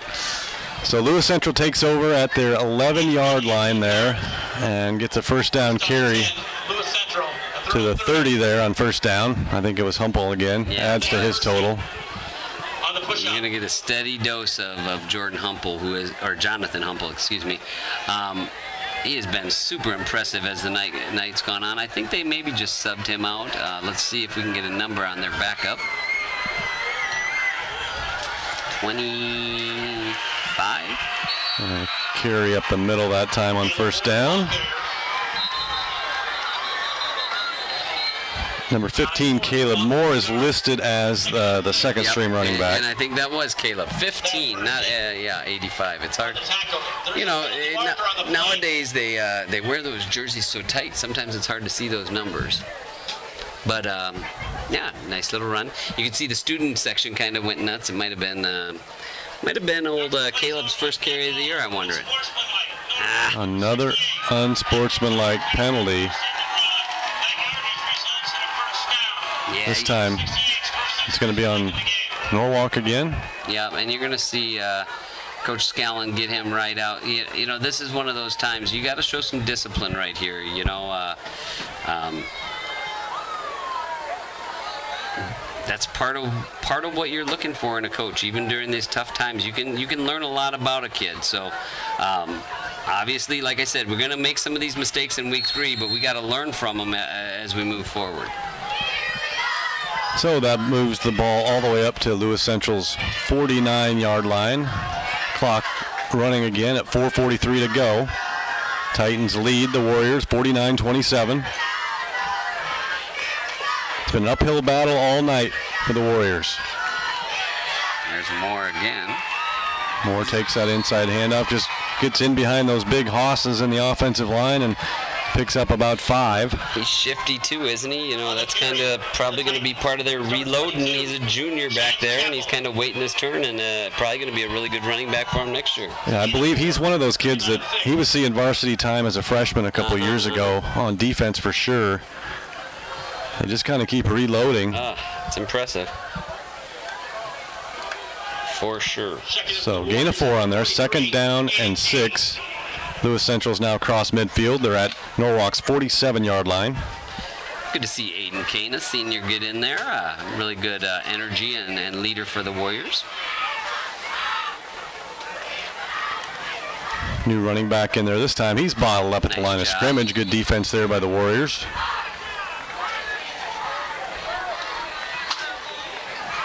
We'll see kind of subbing guys in and out now on every play. Chance Capel the ball carrier. Capel with that carry. There's certain things that, like, just as a coach, I think you don't want. And as a football coach, I think no matter what, you don't want the other team to score 50 points. You know, there's just lines. Not that, like, 49 is good either, but there's that line that you don't want anyone to score 50 on you. You know, it just, there's always those little jumps, I feel like. So that brings up 3rd down and 5. We're down to 3 minutes left in this one. Looks like Moore back in the game for that carry. 3rd down. He's going to be well short of the 1st down. They'll probably run another play. It'll be 4th and short as he crosses the 45 down to about the 44. Maybe we'll call it the 43. 4th down and 2. Gonna go for it. Expect just another inside handoff here. Norwalk nearly jumped, but still a lot of time on that play clock. Yeah. Still trying to draw him off sides. Might just take the delay of game, actually. Yeah, I figured they would just go for it for sure, not kind of worry about it up 22, but they are going to take the delay and probably boot it away. They also had their backup quarterback in there, sophomore Brady Hetzel. They might have just wanted to give him a little work in a situation like that, too, to see if he could work on his cadence to get him to jump off sides. Then you'd be able just to take a knee and call it a game. But, you know, it's still early in the season where you're trying to work on a lot of different things. So LC takes the 5-yard penalty. That's going to drive them back to the Norwalk 49, and they'll punt it away from there with 2:06 to go.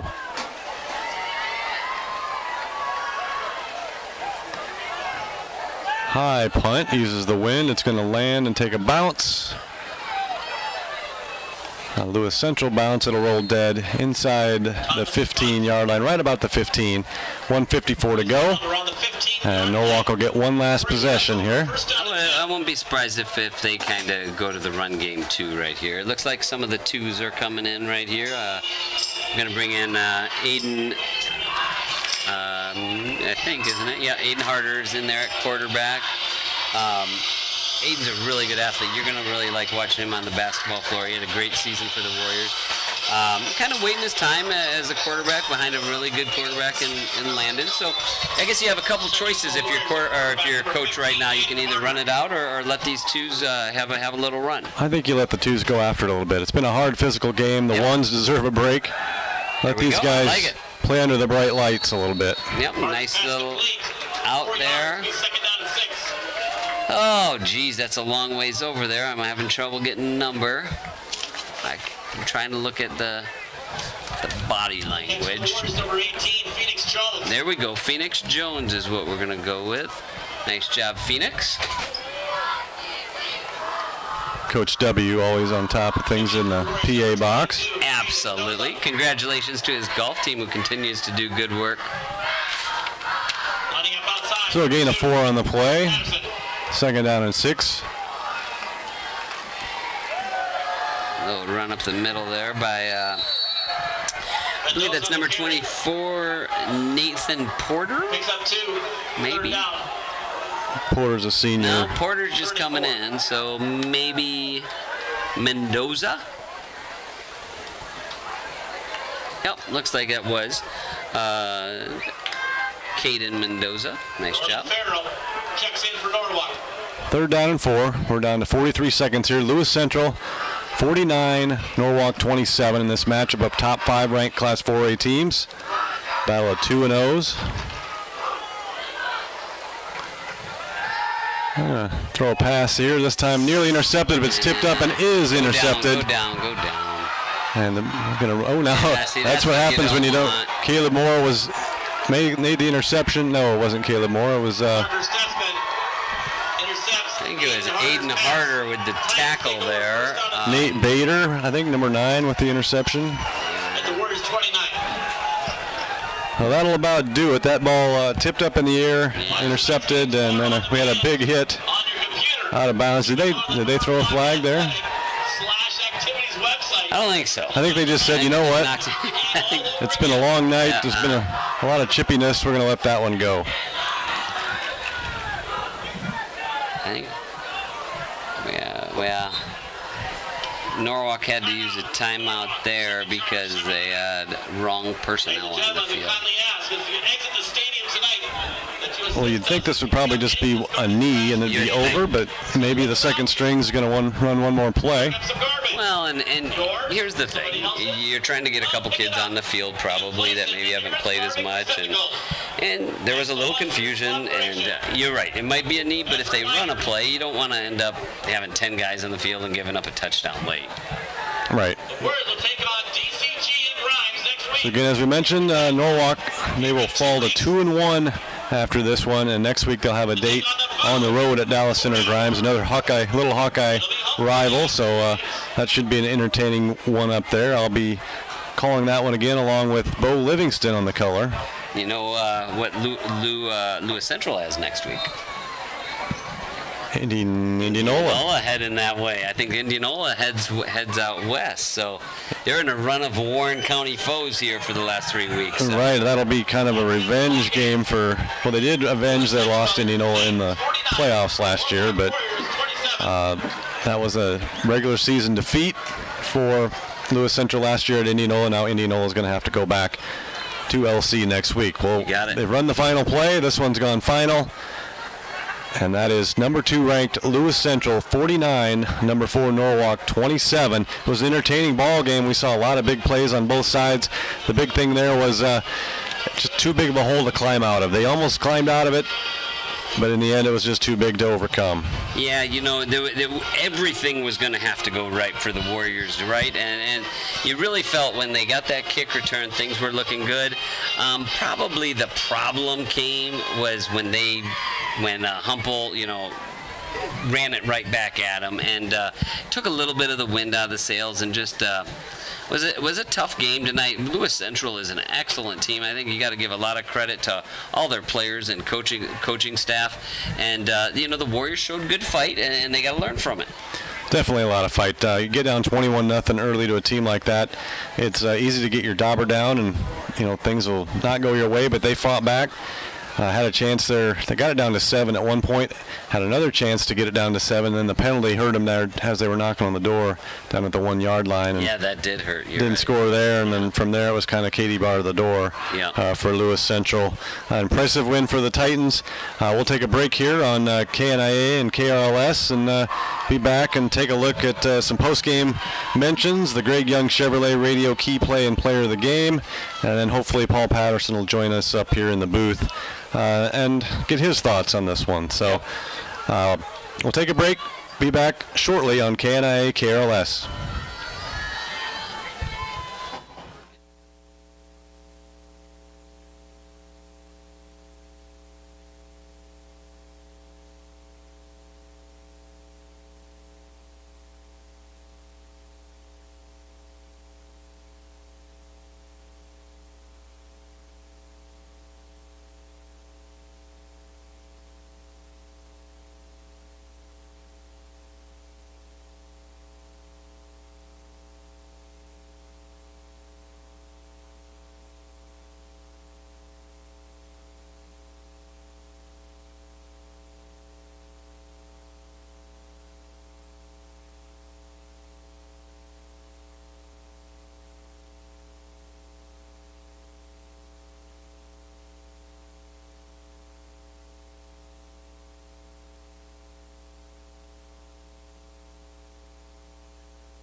And welcome back to Norwalk. You're listening to high school football on KNIA and KRLS, and you've been with us on KNIA, KRLS.com, KNIA3, the stream for most of the night, as well as the Norwalk Warrior production YouTube channel.